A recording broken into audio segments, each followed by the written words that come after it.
পঞ্চম স্কন্দের 10ম অধ্যায়, জড়বরদের সঙ্গে মহারাজ রঘুগণের সাক্ষাৎ। আচ্ছা, গত অধ্যায় যেটা আমরা শিখেছিলাম, নবম অধ্যায়, তো নবম অধ্যায় 1 থেকে 14 নম্বর শ্লোকের যে শিক্ষাটা ছিল, যদি আমরা পূর্বজন্মের স্বীকৃতি অনুসারে, পূর্বজন্মের স্বীকৃতি নিয়ে যদি আমরা কৃষ্ণ ভক্তিতে যুক্ত হতে পারি কোনোভাবে, তাহলে আমাকে সেই কৃষ্ণ ভক্তিটাকে গুরুত্বের সঙ্গে গ্রহণ করা উচিত।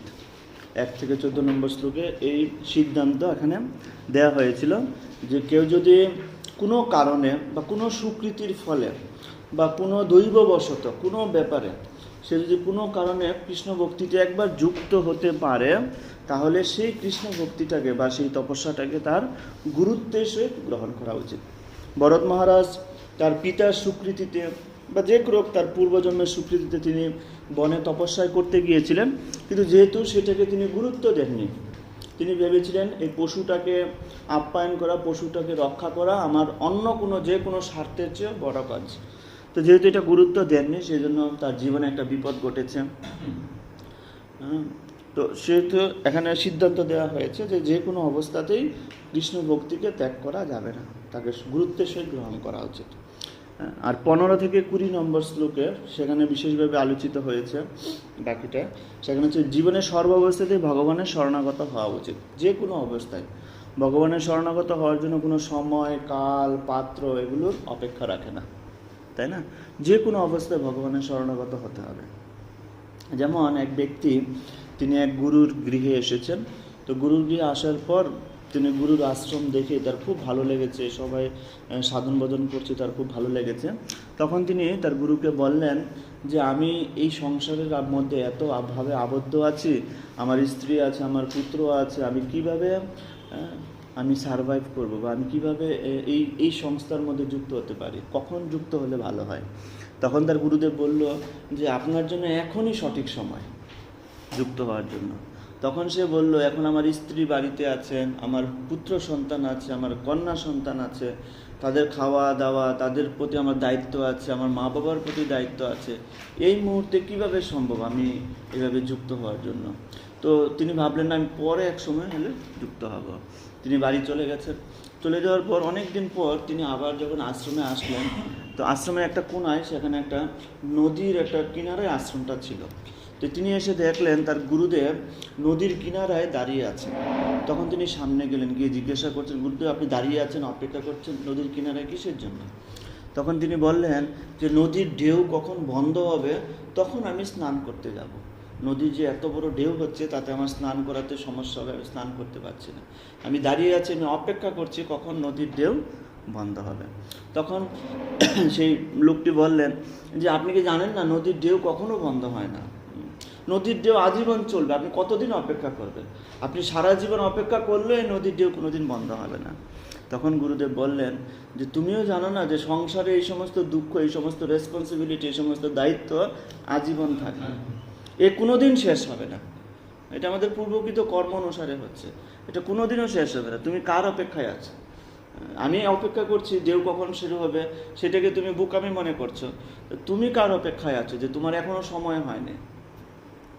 তো এখানে এটা একটা সিদ্ধান্ত যে কৃষ্ণ ভক্তি করার জন্য সময়, কাল, পাত্র, স্থান এগুলো অপেক্ষা করে না। যেমন প্রভুপাদ যখন ভক্তি সিদ্ধান্ত সরস্বতী ঠাকুর প্রভুপাদের সঙ্গে উল্টুডাঙ্গায় প্রথম দেখা করেন, তখন তিনি বলছিলেন প্রভুপাদকে দেখে যে তোমাদের কৃষ্ণ ভক্তি পাশ্চাত্য জগতে প্রচার করা উচিত। প্রভুপাদ কি বলেছিলেন যে এখন আমাদের দেশ পরাধীন আছে, এই মুহূর্তে আমাদের আন্দোলন চলছে সারা ভারতবর্ষে, আগে আমাদের স্বাধীন হতে হবে। এই মুহূর্তে মানুষ তার সবচেয়ে বড় প্রয়োজনটা হচ্ছে স্বাধীনতা। এখন কে আমাদের কৃষ্ণ ভক্তির কথা শুনবে? তার উত্তরে ভক্তি সিদ্ধান্ত সরস্বতী প্রভুপাদ কি বলছেন যে এই যে মেসেজ, এই যে কৃষ্ণ ভক্তি প্রচার, এটা অত্যন্ত আর্জেন্ট, এটি অত্যন্ত আর্জেন্ট এবং এটি খুব এই মুহূর্তে প্রয়োজন। এটির জন্য অপেক্ষা করা যাবে না, কোনো বিষয়ে অপেক্ষা করা যাবে না। স্বাধীনতার জন্যই হোক, মানুষের জীবনের যাত্রার জন্য, যে কোনো বিষয়ের জন্য অপেক্ষা করার সময় নেই। এটি অত্যন্ত আর্জেন্ট মেসেজ। কার মেসেজ? শ্রীকৃষ্ণের মেসেজ, চৈতন্য মহাপ্রভুর মেসেজ। যত তাড়াতাড়ি সম্ভব সমস্ত পৃথিবীতে প্রচার করতে হবে। আর্জেন্ট মেসেজ, এবং সেখানে প্রায় 1 ঘন্টা ছিল প্রভুপাদের সঙ্গে ভক্তি সিদ্ধান্ত সরাসরি প্রভুপাদের অনেক কথা যুক্তি তর্ক আলোচনা হয়, কিন্তু সিদ্ধান্ত এটাই এসেছে যে কোনো সময় কৃষ্ণ ভক্তি গ্রহণ করতে হবে, তার জন্য অপেক্ষা করা যাবে না। আর দ্বিতীয় শিক্ষাটি আমরা পেয়েছি, এই জগতের দুঃখ কষ্ট তিরস্কার ভালো লাগা মন্দ লাগা এগুলো সহ্য করতে হবে। কৃষ্ণ ভক্তিতে যিনি যুক্ত আছেন তাকে এগুলো সহ্য করতেই হবে। ভগবদ্গীতায় ভগবান যখন ভক্তি যোগ দিয়েছিলেন ভগবদ্গীতা 12 অধ্যায়ে, সেখানে তিনি বাছাই করেছেন কীরকম ভক্ত আমার প্রিয়। না, সেখানে কি বলেছেন, শীতোষ্ণ সুখ দুঃখ যারা শীত উষ্ণ মান অপমান শত্রু মিত্র সব কিছু সহ্য করে সমদৃষ্টিতে দর্শন করবে, তারা আমার অত্যন্ত প্রিয়। তো ভগবান যখন আমাদেরকে এখান থেকে ভগবত গুরু দুজনে নিয়ে যাবেন, তখন বাছাই করে নিয়ে যাবেন। সেই বাছাইটা কিভাবে করবেন, কোন পদ্ধতিতে ভগবান বাছাই করবেন, সেটি ভগবদ্গীতায় ভক্তিযুগে সেখানে বিশেষভাবে উল্লেখ করা হয়েছে। তো এখানে এই যে ভক্তিযুগে ভগবান এটি ব্যাখ্যা করেছেন যে মান অপমান শীত উষ্ণ শত্রু মিত্র সমভাবাপন্ন হওয়ার জন্য, কিন্তু এরকম ক্যারেক্টার কোথায় আছে? তো এই জন্য শ্রীমদ্ ভাগবতমে ভরত মহারাজ হচ্ছে সেই প্রকৃষ্ট ক্যারেক্টার, যিনি শত্রু মিত্রের ভাব নেই, যার মধ্যে সুখ দুঃখের ভাব নেই। ভরত মহারাজ একজন প্রকৃষ্ট উদাহরণ, এই সমদৃষ্টি উদাহরণ ভরত মহারাজ। আর তৃতীয় বিষয়টি হচ্ছে, আমাদের বৈষ্ণবদের অনুকরণ করা উচিত নয়, অনুসরণ করা উচিত। কখনো কখনো আমরা দেখতে পারি কোনো সিনিয়র ডিভোটি, তিনি সকাল 6টা বাজে ঘুম থেকে উঠেছে। আমি চিন্তা করতে পারি না যে তিনি যেহেতু 6টা বাজে ঘুম থেকে উঠেছেন, আমিও উঠবো। উনি উঠেছেন তো আমার উঠলে সমস্যা কি? অনুকরণ করা যাবে না। ভরত মহারাজের জীবনী আমরা অনুকরণ করতে পারবো না। ভরত মহারাজ যেভাবে বধিরের মতো জীবনযাপন করেছেন, অন্ধ এরকম অজ্ঞ ব্যক্তির মতো জীবনযাপন করেছেন, আমরা কখনোই সেটা পারবো না, আমাদের দ্বারা সম্ভব না। কিন্তু ভরত মহারাজের জীবন থেকে যে শিক্ষা আমাদের প্রদান করেছেন, আমরা সেই শিক্ষায় শিক্ষিত হয়ে আমাদের জীবনকে পরিচালনা করব। এক একটা মহাজনদের স্টেজ এক এক রকম। পৃথু মহারাজের স্টেজ একরকম, ভরত মহারাজের স্টেজ একরকম, শিবের স্টেজ একরকম। কেউ অনেকে এটা মিসআন্ডারস্ট্যান্ড করে না, যে শিব এরকম নেশা করে, আমরাও নেশা করব। কিন্তু শিব গাঁজা নেশা করছে না শুধু, তিনি তো বিষও পান করেছেন, তাই না? এবং শিব তার জটার মধ্যে গঙ্গা দেবীকে ধারণ করেছেন, সেই ক্ষমতা আমাদের আছে। সুতরাং অনুকরণ করা যাবে না, কোনো বিষয়ে অনুসরণ করতে হবে। যেমন শ্রীমদ্ ভাগবতম 10ম স্কন্ধ শুরু হবে, যেখানে ভগবানের অপ্রাকৃত লীলা আলোচনা হবে, সেখানে প্রভুপাদ বারবার একই কথা বলেছেন, যেন আমরা শ্রীকৃষ্ণকে অনুকরণ করতে না যাই, আমরা যেন অনুসরণ করি তাকে। তো আজকে আমরা 10ম অধ্যায়ে আসব। 10ম অধ্যায়ে বিশেষভাবে জড় ভরতের সঙ্গে মহারাজ রঘুগণের যে শিক্ষা, যে সাক্ষাৎ, এটি অত্যন্ত তাৎপর্যপূর্ণ। পুরো 5ম স্কন্ধের মধ্যে আজকের যে ব্যাপারটা, আজকের যে অধ্যায়টা 10ম অধ্যায়টা, এটা হচ্ছে সবচেয়ে উৎকৃষ্ট অধ্যায়। এখানে জীব তার গুরুদেবের সঙ্গে সাক্ষাৎ করছেন। রঘুগণ হচ্ছেন একজন জীব, একজন পতিত জীব, এবং পতিত জীবের যোগ্যতা কি? রঘুগণের কী কী যোগ্যতা ছিল? কেন জড়ভরত সবার সামনে মুখ না খুলে রঘুগণের কাছে মুখ খুললেন, তাই তো?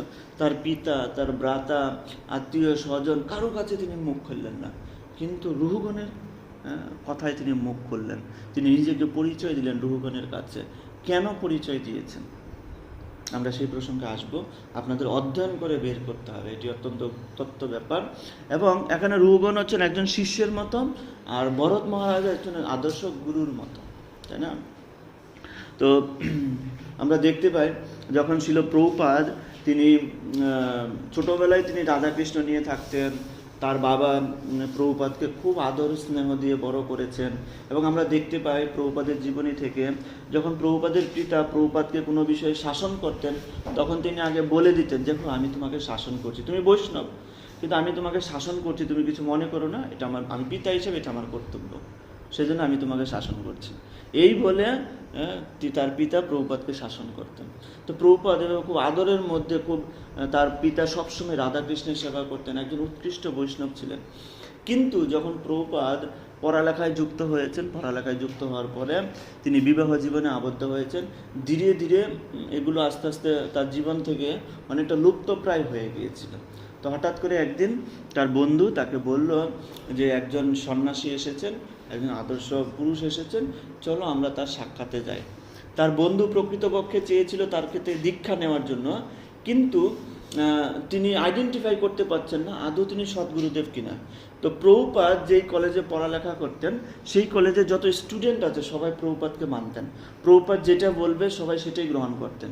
বিশেষ করে দার্শনিকতার ক্ষেত্রে, আধ্যাত্মিকতার ক্ষেত্রে, এই সমস্ত ক্ষেত্রে যে কোনো বিষয়ে প্রভুপাদ টপ ছিলেন। তিনি পড়ালেখায় টপ ছিলেন, তিনি আধ্যাত্মিকতায় টপ ছিলেন, দার্শনিকতায় টপ ছিলেন, এবং সমস্ত কলেজের সব স্টুডেন্টরা প্রভুপাদকে মানতেন, প্রভুপাদকে সবাই শ্রদ্ধা করতেন। প্রভুপাদ যেটা বলবেন সেটাই ঠিক, অভয়চরণ বাবু যেটা বলবে সেটাই ঠিক। তো যেহেতু তারা ভক্তি সিদ্ধান্ত সরস্বতী প্রভুপাদ থেকে দীক্ষা নেবেন, কিন্তু তারা আইডেন্টিফাই করতে পারছেন না বা বুঝতে পারছিলেন না তিনি সদ্গুরুদেব কিনা, সেজন্য তারা একদিন ভাবলো কি যে প্রভুপাদকে বা অভয়চরণকে আমরা নিয়ে যাব, নিয়ে গিয়ে আমরা তার সঙ্গে সাক্ষাৎ করাবো, তারপরে অভয়চরণ থেকে আমরা রিপোর্ট নিব যে তিনি কেমন। তখন প্রভুপাদ বললেন, দেখো আমি অলরেডি ফেড আপ আছি। এই ভারতবর্ষে যে সমস্ত ব্যক্তিরা ধর্ম অনুশীলন করছে তারা অনেকেই টাকার লোভে ধর্ম অনুশীলন করছে, অনেকে টাকার প্রতি বেশি লোভ, অনেকেই কারো সংসার নষ্ট করছে, বিভিন্ন রকমের প্রবলেম ক্রিয়েট হচ্ছে সমাজে। তো প্রভুপাদ তখন ফেড আপ ছিলেন, যে সমস্ত গুরুরা ছিলেন তথাকথিত কুলগুরু, এই সমস্ত প্রভাব সমাজে খুব বেশি ছিল এবং প্রভুপাদ তার দ্বারা খুব ফেড আপ ছিলেন। তখন তিনি বললেন যে না, আমি কারো সাক্ষাতে যাব না, আমি কারো দর্শনে যাব না, আমি এইগুলো পছন্দ করছি না। এখন আমি আমার মতো করে আমি সাধন ভজন করব, আমার মতো করে আমি ভগবানকে ডাকি, কিন্তু আমি এসবে আমি বিশ্বাস রাখছি না।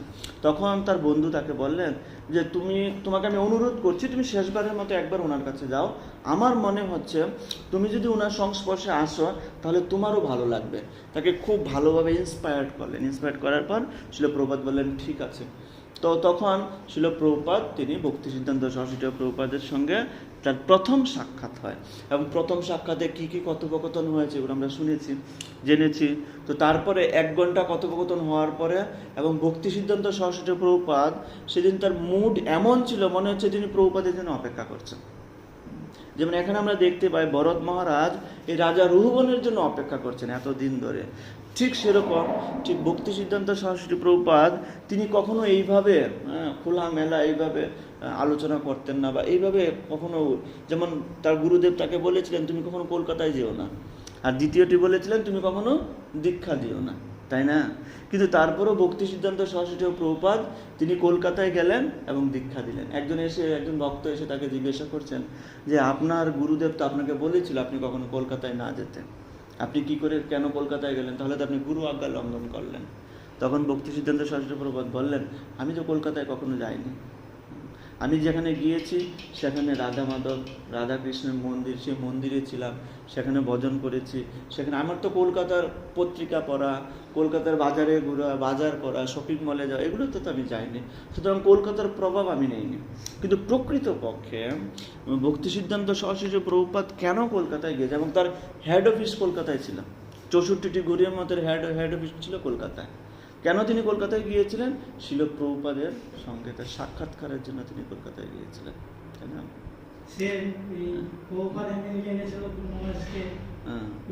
উদ্ধারের জন্য। যাই হোক, আমাদের আচার্যবর্গরা সেখানে প্রকৃষ্ট হয়েছেন। তো তারপরে দ্বিতীয় যে সিদ্ধান্তটি হচ্ছে যে তুমি কখনো কাউকে দীক্ষা দিও না, তার গুরুদেব বলে দিয়ে গিয়েছিলেন। কিন্তু যখন একজন প্রশ্ন করলেন তাহলে আপনি দীক্ষা দিলেন কেন, বলছে আমি কাউকে দীক্ষা দেইনি, আমি আমার গুরুদেবের চরণে তাকে নিয়ে এসেছি, গুরুদেব তার টেক কেয়ার করছে, আমি দাস হিসাবে সে সেবা করছি, আমি কখনো মনে করি না আমি কাউকে দীক্ষা দিয়েছি। তো মেন ব্যাপার হচ্ছে যে শিল প্রভুপাদ যখন ভক্তি সিদ্ধান্ত সরস্বতী এই দুজনের যে মিলন, এই মিলনটি হচ্ছে আমাদের আধ্যাত্মিক জগতের বিপ্লবের মেন ব্যাপার। ঠিক এখানে যেখানে মনে হচ্ছে যে রাজা রুহুগণের সাথে ভরত মহারাজের যে মিলন, সেই মিলনের মাধ্যমে আমরা উৎকৃষ্ট কিছু আজকে আলোচনা করব এবং সেখান থেকে আমরা অনেক কিছু ফাইন্ড আউট করব, বৈষ্ণব সঙ্গ, বৈষ্ণব সদাচার এবং পাশাপাশি বৈষ্ণব অপরাধ। রাজা রুহুগণ তার জীবন থেকে এই সাক্ষাৎকারের মাধ্যমে অনেক কিছু আমাদের শিক্ষা দিয়েছেন। তারপর ছিল প্রভুপাদ দীর্ঘ অনেক সময় সেখানে অতিবাহিত করার পর যখন তিনি সেখান থেকে বেরোলেন, তখন তার বন্ধু তাকে জিজ্ঞাসা করলেন যে তাহলে কি সিদ্ধান্ত আসলো, তুমি কি মনে করছো যে যেই সাধুকে আমরা দর্শন করেছি এতক্ষণ, তোমার অভিব্যক্তি কী বা তোমার ফিডব্যাক কী, তুমি কি মনে করছো? তখন শিল প্রভুপাদ বললেন যে এটি আমার জন্য অত্যন্ত দুর্ভাগ্য যে আমি বিবাহ জীবনে প্রবেশ করেছি। প্রভুপাদ অলরেডি পড়ালেখার সময় তিনি বিবাহ জীবনে প্রবেশ করেছিল, বিবাহ জীবন অতিবাহিত করছেন। তো এটি আমার জন্য অত্যন্ত দুর্ভাগ্যের বিষয় যে আমি এখন বিবাহ জীবনে আছি। না হলে যদি আমি আজকে বিবাহ জীবনে না থাকতাম, তাহলে আমি ওনার মিশনে অ্যাটেন্ড করতাম এবং মিশনে আমার জীবনটাকে উৎসর্গ করতাম। এটি ছিল প্রভুপাদের ফিডব্যাক। কেবলমাত্র 1 ঘন্টা এবং 2 ঘন্টার পরিচয়, 2 ঘন্টার কথোপকথনে প্রভুপাদ প্রস্তুত ছিলেন তার জীবনটা, সমস্ত জীবনটা তার গুরুদেবের উদ্দেশ্যে অতিবাহিত করার জন্য এবং তার স্যাক্রিফাইস করার জন্য।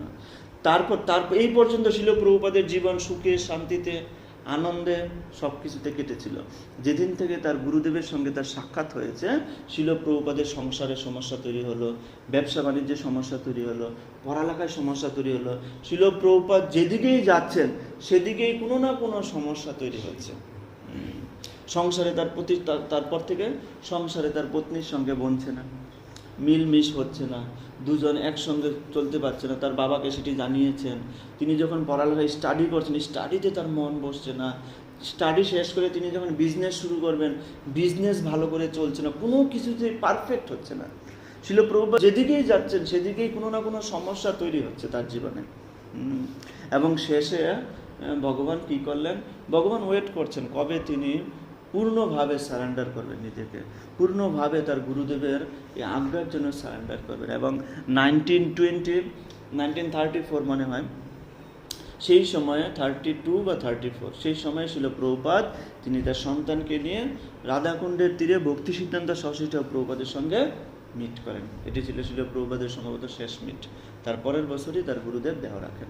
তো দেহ রাখার 1 বছর আগে প্রভুপাদ রাধাকুণ্ডের তীরে তার গুরুদেবের সঙ্গে মিট করেন।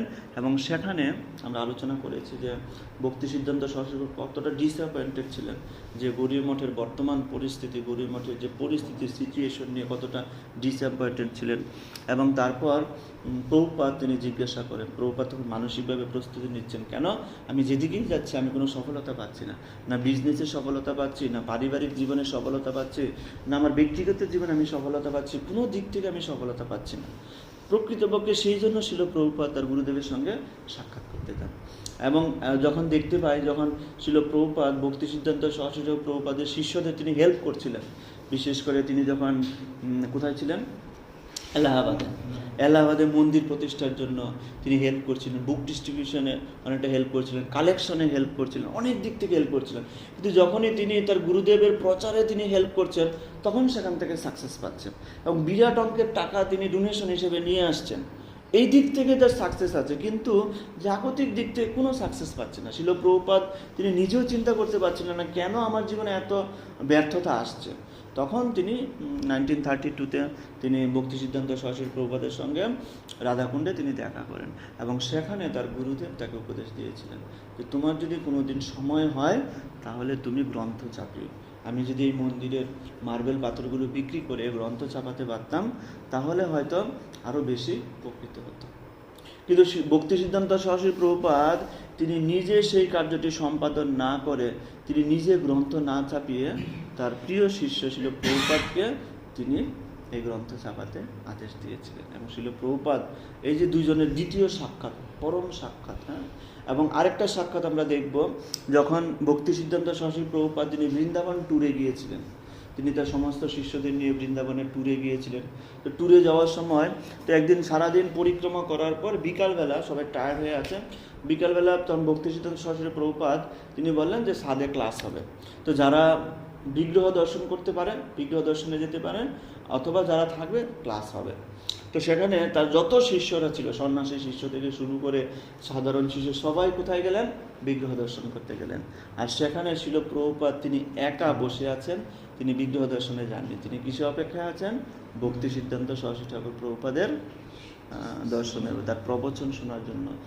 তার মানে শাস্ত্রকে সঠিকভাবে, শাস্ত্রের যে মনোবৃত্তি, শাস্ত্রের যে শাস্ত্র চক্ষুর মাধ্যমে যে নিজের জীবনকে আলোকিত করা, সেটা একমাত্র প্রভুপাদ উপলব্ধি করতে পেরেছেন। এবং পরে ভক্তি সিদ্ধান্ত সরস্বতী প্রভুপাদ তিনি উল্লেখ করেছেন যে তোমরা যে এই বিগ্রহ দর্শন করে আসছো, এটি কি হয়েছে? আই এক্সারসাইজ, প্রকৃতপক্ষে আমরা ভগবানকে দর্শন করতে পারি না চোখ দিয়ে, আমরা ভগবানকে দর্শন করতে হয় কান দিয়ে।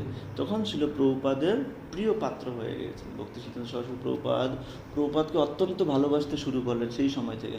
তিনি বুঝতে পেরেছেন যে যার শ্রবণের প্রতি এত আগ্রহ, বিগ্রহ দর্শন না করে শ্রবণ করার জন্য বসে আছে, সেই প্রকৃতপক্ষে বিরাট সোল, এবং সে অত্যন্ত, তখন ছিল প্রভুপাদকে তিনি বিভিন্ন আদেশ দান করেন।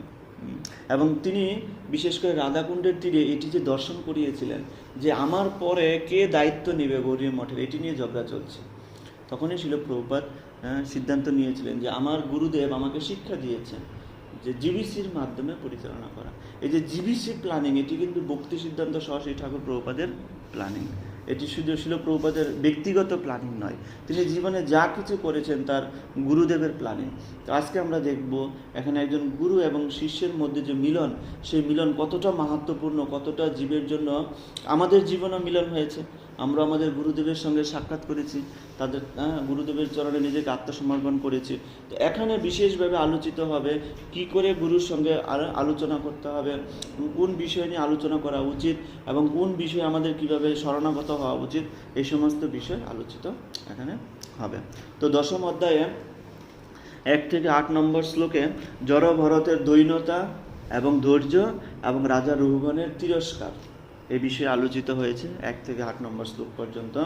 জড় ভরত যে নিজের দৈন্যতা প্রকাশ করলেন, দৈন্যতা, ধৈর্য এবং রাজা রঘুগণের তিরস্কার, এগুলো আলোচনা হয়েছে। এবং 9 থেকে 14 নম্বর শ্লোক পর্যন্ত রাজা ভরত মহারাজ তিনি রঘুগণকে তার প্রশ্নের উত্তরগুলো প্রদান করলেন। তিনি যে সমস্ত তিরস্কারগুলো করেছেন সেই তিরস্কারগুলোর উত্তর প্রদান করেছেন 9 থেকে 14 নম্বর শ্লোক পর্যন্ত। এবং 14 থেকে 25 নম্বর শ্লোক রাজা রঘুগণ জড় ভরতের কৃপা প্রার্থনা করলেন এবং তার যুক্তি প্রদর্শন করলেন। রাজা রঘুগণ আবার জড় ভরতের কাছে কৃপা প্রার্থনা করলেন যে তার যে ভুল হয়েছে সেই ভুলের জন্য আগে ক্ষমা চাইলেন।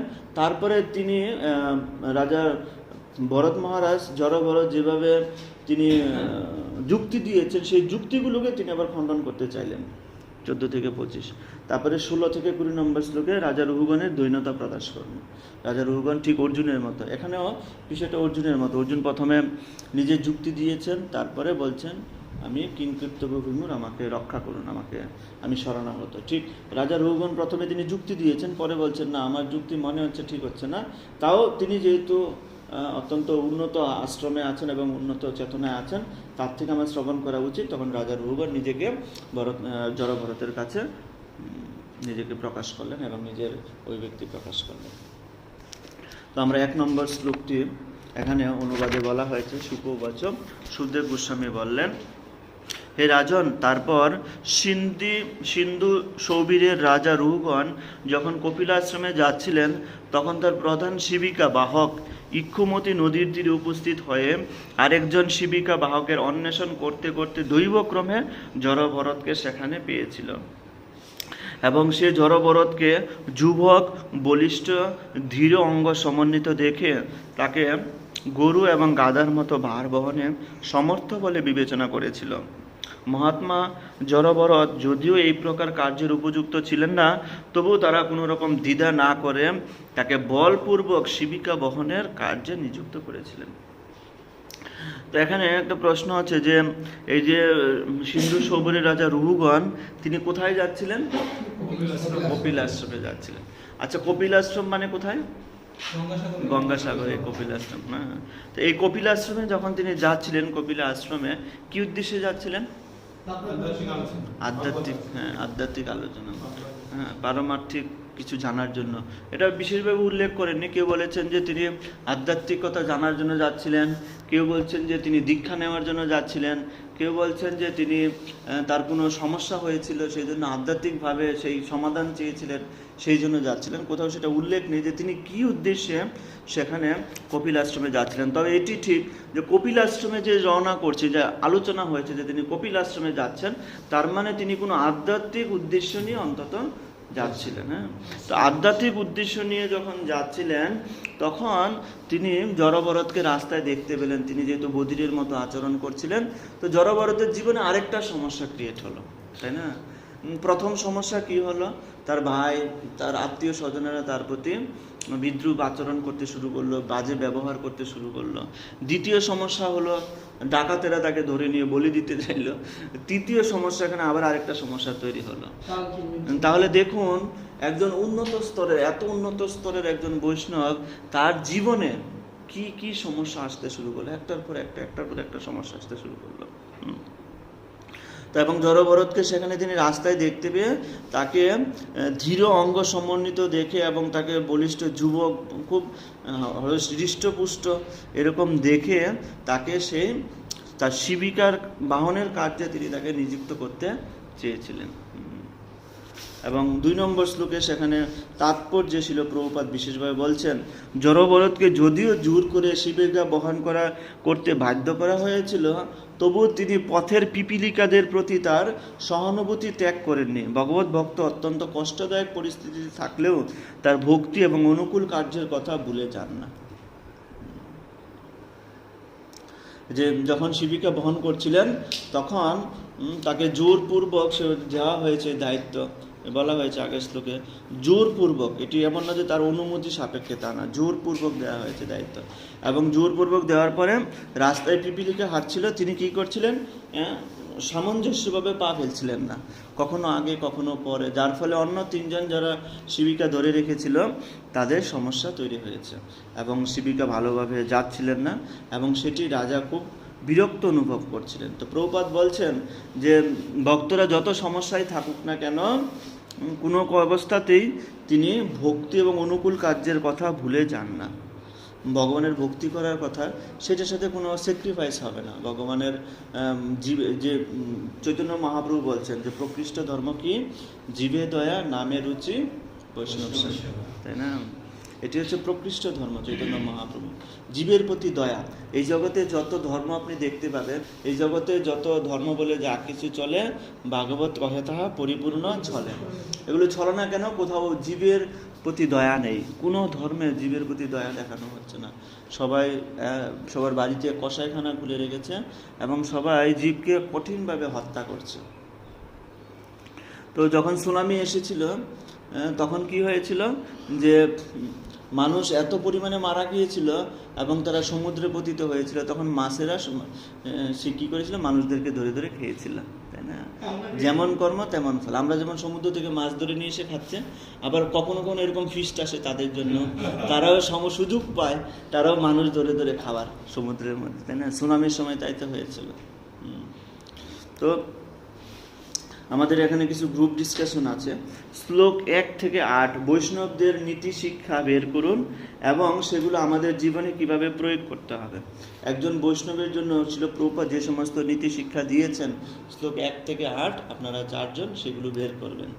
একজন বৈষ্ণবের কি কি আদর্শ থাকা উচিত, 1 থেকে 8 পর্যন্ত ছিল প্রভুপাদ অনেক কিছু আলোচনা করেছেন। একজন বৈষ্ণবের কি কি গুণ থাকা উচিত, যেহেতু ভরত মহারাজ, জড়ভরত, তিনি একজন প্রকৃষ্ট বৈষ্ণব ছিলেন, কিন্তু তিনি যেভাবে আচরণ করেছেন সেই আচরণ থেকে ছিল প্রভুপাদ আমাদেরকে অনেক শিক্ষা দিয়েছেন। তার তাৎপর্য, বিশেষ করে তিনি তাৎপর্যে রাজা রঘুগণের কথা বেশি আলোচনা করেননি, তিনি জড়ভরতের কথা বেশি আলোচনা করেছেন। এখান থেকে একজন বৈষ্ণবের কি কি নীতি শিক্ষা গ্রহণ করা উচিত, এই 1 থেকে 8 নম্বর শ্লোক থেকে সেগুলো আপনারা বের করবেন এবং সেই নীতি শিক্ষাগুলো ম্যাক্সিমাম আপনারা যে নীতি শিক্ষাটা বের করেছেন সেটা আপনার জীবনে কি করে অ্যাপ্লাই করবেন, আপনার জীবনে কি করে প্রয়োগ করবেন, বা কি কি পদ্ধতি অবলম্বন করলে সেই নীতি শিক্ষাগুলো আমরা আমাদের জীবনে প্রয়োগ করতে পারি, সেগুলো আলোকপাত করবেন। আর আপনাদের জন্য হচ্ছে শ্লোক 6 থেকে 14, এখানে জড়ভরত রাজা রঘুগণের যেসব বিষয়গুলো উত্তর দিয়েছিলেন এবং তাকে পরাজিত করেছিলেন সেগুলো আলোকপাত করতে হবে। যখন তাকে বলছেন তোমার শরীরে এই তাকে যে সমস্ত বিষয়গুলো বলেছিল এবং সেগুলো যেভাবে উত্তর দিয়েছিল, যেমন তাকে বলেছিল তুমি ক্লান্ত হয়ে পড়েছো, তুমি বলবান নও, আমি তোমার প্রভু, তোমাকে প্রকৃতিস্থ করা উচিত, এই সমস্ত বিষয়গুলো যে টপিকসগুলো তিনি বলেছেন, যেভাবে তাকে তিরস্কার করেছেন, সেইগুলো জড়ভরত কিভাবে উত্তর প্রদান করেছেন, আধ্যাত্মিকভাবে কিভাবে সেগুলো উত্তর প্রদান করেছেন, সেগুলো আপনাদের বের করতে হবে। প্রকৃতপক্ষে এটি হচ্ছে সাংখ্য যুগেরই অনেকটা সংক্ষিপ্ত আকার। রঘুগণ তিনি দৈহিক চিন্তায় সব কিছু বিচার করছিলেন, দেহগত দিক থেকে বিচার করছিলেন। আর এখানে ভরত মহারাজ যে উত্তরগুলো দিয়েছেন সেগুলো চিন্ময় আত্মার স্বরূপে এসে তিনি উত্তর দিচ্ছেন। সেই জন্য ভরত মহারাজ বলছেন যে এই যে শিবিকা বহন করার যে পরিশ্রম, সেই পরিশ্রম প্রকৃত তো আমি করছি না, আমার দেহ করছে। তো সেই ক্ষেত্রে তিনি উত্তর দিয়েছেন যে প্রথম হচ্ছে যে কি কষ্ট, এই যে প্রথম তিরস্কার করেছিলেন যে কষ্ট হয়েছে তোমার, কি কষ্ট। তো ভরত মহারাজ জড় ভরত সেখানে বলছেন যে কষ্ট আমার হচ্ছে না, আমি আত্মা, আমার কষ্ট হবে কেন? যদি কষ্ট হয়ে থাকে তাহলে দেহের হয়েছে, যেহেতু আমার কোন দেহের পরিচয় নেই, আমার সঙ্গে দেহের কোনো সম্পর্ক নেই এবং আমি দেহ নই, সুতরাং আপনি যে কথাগুলো বলেছেন কাকে বলেছেন? দেহকে বলেছেন। সেক্ষেত্রে আমার মাইন্ড করার তো কোনো ব্যাপার নেই, যেহেতু আমাকে আপনি বলেননি, কাকে বলেছেন? আমার দেহকে বলেছেন। তারপরে তিনি বলছেন যে আমার দেহটি হৃষ্টপুষ্ট নয়, তাই তো বলেছেন, কিন্তু এটা হতে পারে যে এটা উপযুক্ত, ঠিক আছে, কারণ যেহেতু দেহ নির্বাহ করতে হচ্ছে আমাকে এবং হৃষ্টপুষ্ট নয়, এই কথাটা ঠিক আছে, আমি এটা মেনে নিচ্ছি। তারপরে বলছেন যে দেহ স্থূল অথবা ক্লেশ হতে পারে, কিন্তু কোনো বিজ্ঞ ব্যক্তি আত্মা সম্বন্ধে সেই কথা বলবে না। যিনি বিজ্ঞ, যিনি পণ্ডিত ব্যক্তি, তিনি কখনো কারো দেহ নিয়ে কোনো কথা বলবে না। কারো দেহ খারাপ হতে পারে, কারো দেহ কালো হতে পারে, কেউ মোটা হতে পারে, কেউ চিকন হতে পারে, কেউ স্লিম হতে পারে, কেউ ফ্যাট হতে পারে, দেহের বিভিন্ন রকম প্রকার রয়েছে। কিন্তু যারা পণ্ডিত ব্যক্তি কখনো কারো দেহ নিয়ে কোনো কথা বলেন না। যার কাউকে রোগাগ্রস্ত হতে পারে, পণ্ডিত ব্যক্তিরা কখনোই দেহ নিয়ে কথা বলেন না। এখানে তিনি একটা উপদেশ দিয়ে দিয়েছেন। এবং তারপরে কি বলেছেন? অতি কিন্তু এই ভ্রমণের উদ্দেশ্য এবং সেই গন্তব্যস্থলের পথ যদি আমার হতো তাহলে আমার পক্ষে অসুবিধা হতো, কিন্তু যেহেতু সেগুলো আমার সম্পর্কে বলা হয়নি, বলা হয়েছে আমার দেহের সম্পর্কে, তাই মোটে আমার কোনো অসুবিধা হচ্ছে না। আপনি যে কথাগুলো বলেছেন যে আমি বলবান নই, আমি অত্যন্ত ক্লান্ত হয়ে পড়েছি, আমার কষ্ট হচ্ছে, সবগুলো কথা কাকে বলেছেন? আমার দেহকে কেন্দ্র করে বলছেন, আপনি আমাকে বলেননি। তো দেহকে যখন কেন্দ্র করে বলছেন, তো যেহেতু আমি এই দেহে যুক্ত নই, আমি আলাদা দেহ থেকে, তো সেই জন্য আমাকে আপনি বলেননি, এক পয়েন্ট। সেকেন্ড পয়েন্ট হচ্ছে, কিন্তু যারা বিজ্ঞ ব্যক্তি বা যারা পণ্ডিত ব্যক্তি তারা কখনোই দেহকে নিয়ে কোনো কিছু বলেন না। কেউ অসুস্থ হয়ে হাসপাতালে আছেন, কোনো বিজ্ঞ বা পণ্ডিত ব্যক্তি বলবে কেন তুমি অসুস্থ হয়েছে? এটি কখনো বলে না। কি বলে? যে কি করে সেই রোগ থেকে তোমাকে মুক্তি করতে হবে, কি করে তুমি সেই প্রবলেম থেকে চলে আসবে। কারো গ্যাস্ট্রিক প্রবলেম হয়েছে, কারো এই প্রবলেম, কারো পিঠে ব্যথা, মাথা ব্যথা। কেউ বলে কেন মাথা ব্যথা, কেন পিঠে ব্যথা, এটা কেন হলো তোমার, এটা কেন হলো, তোমার ঠিক হয়নি এটা হওয়া, তোমার উচিত হয়নি এই রোগটা হওয়া, এটা বলে না কেউ। কি বলে? তুমি কি করে সেই রোগ থেকে মুক্ত হবে। আপনি ইউটিউবে যাবেন, ফেসবুকে যাবেন, আপনার কোনো রোগ হয়েছে, এটা সমাধান চাই, কেউ এসে আপনাকে বলবেন আপনার কেন হয়েছে আগে বলুন, না এটাই বলবে না, বলবে যে আপনি কি করে সেই রোগ থেকে মুক্ত হতে পারেন। ঠিক এখানে বড় তিনিও রাজা রঘুগণকে বলছেন যে কেউ যেমন এভাবে জিজ্ঞেস করে না, সুতরাং আপনারও উচিত নয় দেহকে নিয়ে কোনো কথা বলা। দেহ এরকম হবে যে এই জগতে ত্রিগুণের দ্বারা আছি বলে দেহ এটা হবে, কিন্তু দেহকে নিয়ে কথা বলা উচিত। আপনি যদিও বলছেন, আমাকে বলছেন না, আমার দেহকে বলছেন, কিন্তু দেহকে নিয়ে বলা উচিত নেই। এখানে সেই গন্তব্যস্থল মানে যে গন্তব্যস্থলে রাজা রঘুগণ যাচ্ছেন তাকে তো শিবিকা বহন করতে হচ্ছে, একটা নির্দিষ্ট পথ পর্যন্ত যেতে হবে, এখান থেকে এতটুকু তো দেহের দ্বারা পরিচালিত হয়ে যাচ্ছে, সেটা আমি যাচ্ছি না। আরেকটা বিষয় হচ্ছে এখানে 9 নম্বর শ্লোকে বলছেন ব্রাহ্মণ উবাচ। দেখেছেন সব জায়গায় আগে ভরত মহারাজ ভরত উবাচ, এখানে এসে ব্রাহ্মণ উবাচ। তো ব্রাহ্মণ উবাচ কেন বলেছেন? কারণ হচ্ছে এখন তিনি জ্ঞান প্রদর্শন করবেন, এখন তিনি নিজের মুখ খুলবেন, এখন তিনি জীবকে উদ্ধারের কাজে যুক্ত হবেন। ব্রাহ্মণের কাজ কি? জীব উদ্ধার। ব্রাহ্মণের কাজ কি? অন্যকে জ্ঞান প্রদান করা। ব্রাহ্মণের কাজ কি? অন্য কাউকে বৈদিক জ্ঞান দান করা। এটি হচ্ছে ব্রাহ্মণের সবচেয়ে বড় যোগ্যতা। সেই জন্য এখানে বলা হয়েছে ব্রাহ্মণ উবাচ। প্রশ্ন হচ্ছে আরেকটি, যেটা আমার প্রথম প্রশ্ন ছিল, সেটি হচ্ছে তাহলে রাজা রঘুগণকে তিনি এই কথাগুলো কেন বলছেন? আগে তো কোনোদিন বলেননি। তার পিতা চেষ্টা করেছে, তাকে বলেননি। তার ভ্রাতারা চেষ্টা করেছে, তাকে বলেননি। অনেকে এই যে ডাকাত দল চেষ্টা করেছে, তাদেরকেও বলেননি। রাজা রঘুগণকে কেন বলেছেন? কারণ রাজা রঘুগণ আধ্যাত্মিকতা বা আধ্যাত্মিক বিষয় জানার জন্য তিনি কপিল আশ্রমে যাচ্ছেন, আর মাঝখানে তিনি বৈষ্ণব অপরাধ করে সেখানে যাবেন। তার প্রতি অত্যন্ত করুণা এসেছে ভরত মহারাজের। ভরত মহারাজের অত্যন্ত করুণা এখানে প্রকাশ পেয়েছে। অন্য যারা ছিল তারা আধ্যাত্মিকতাকে জানার জন্য প্রয়াস করেনি, তারা আধ্যাত্মিকতাকে জানার জন্য চেষ্টা করেনি। ভরত মহারাজ ভেবেছেন এই যে ক্ষেত্র রয়েছে, এই ক্ষেত্রটি অত্যন্ত উর্বর, এখানে যদি আমি বীজ প্রদান করি তাহলে কি হবে, সেখানে বৃক্ষ উৎপন্ন হবে। সেই ভেবে ভরত মহারাজ তিনি মুখ খুলেছেন। অন্য জায়গায় জমি উর্বর ছিল না।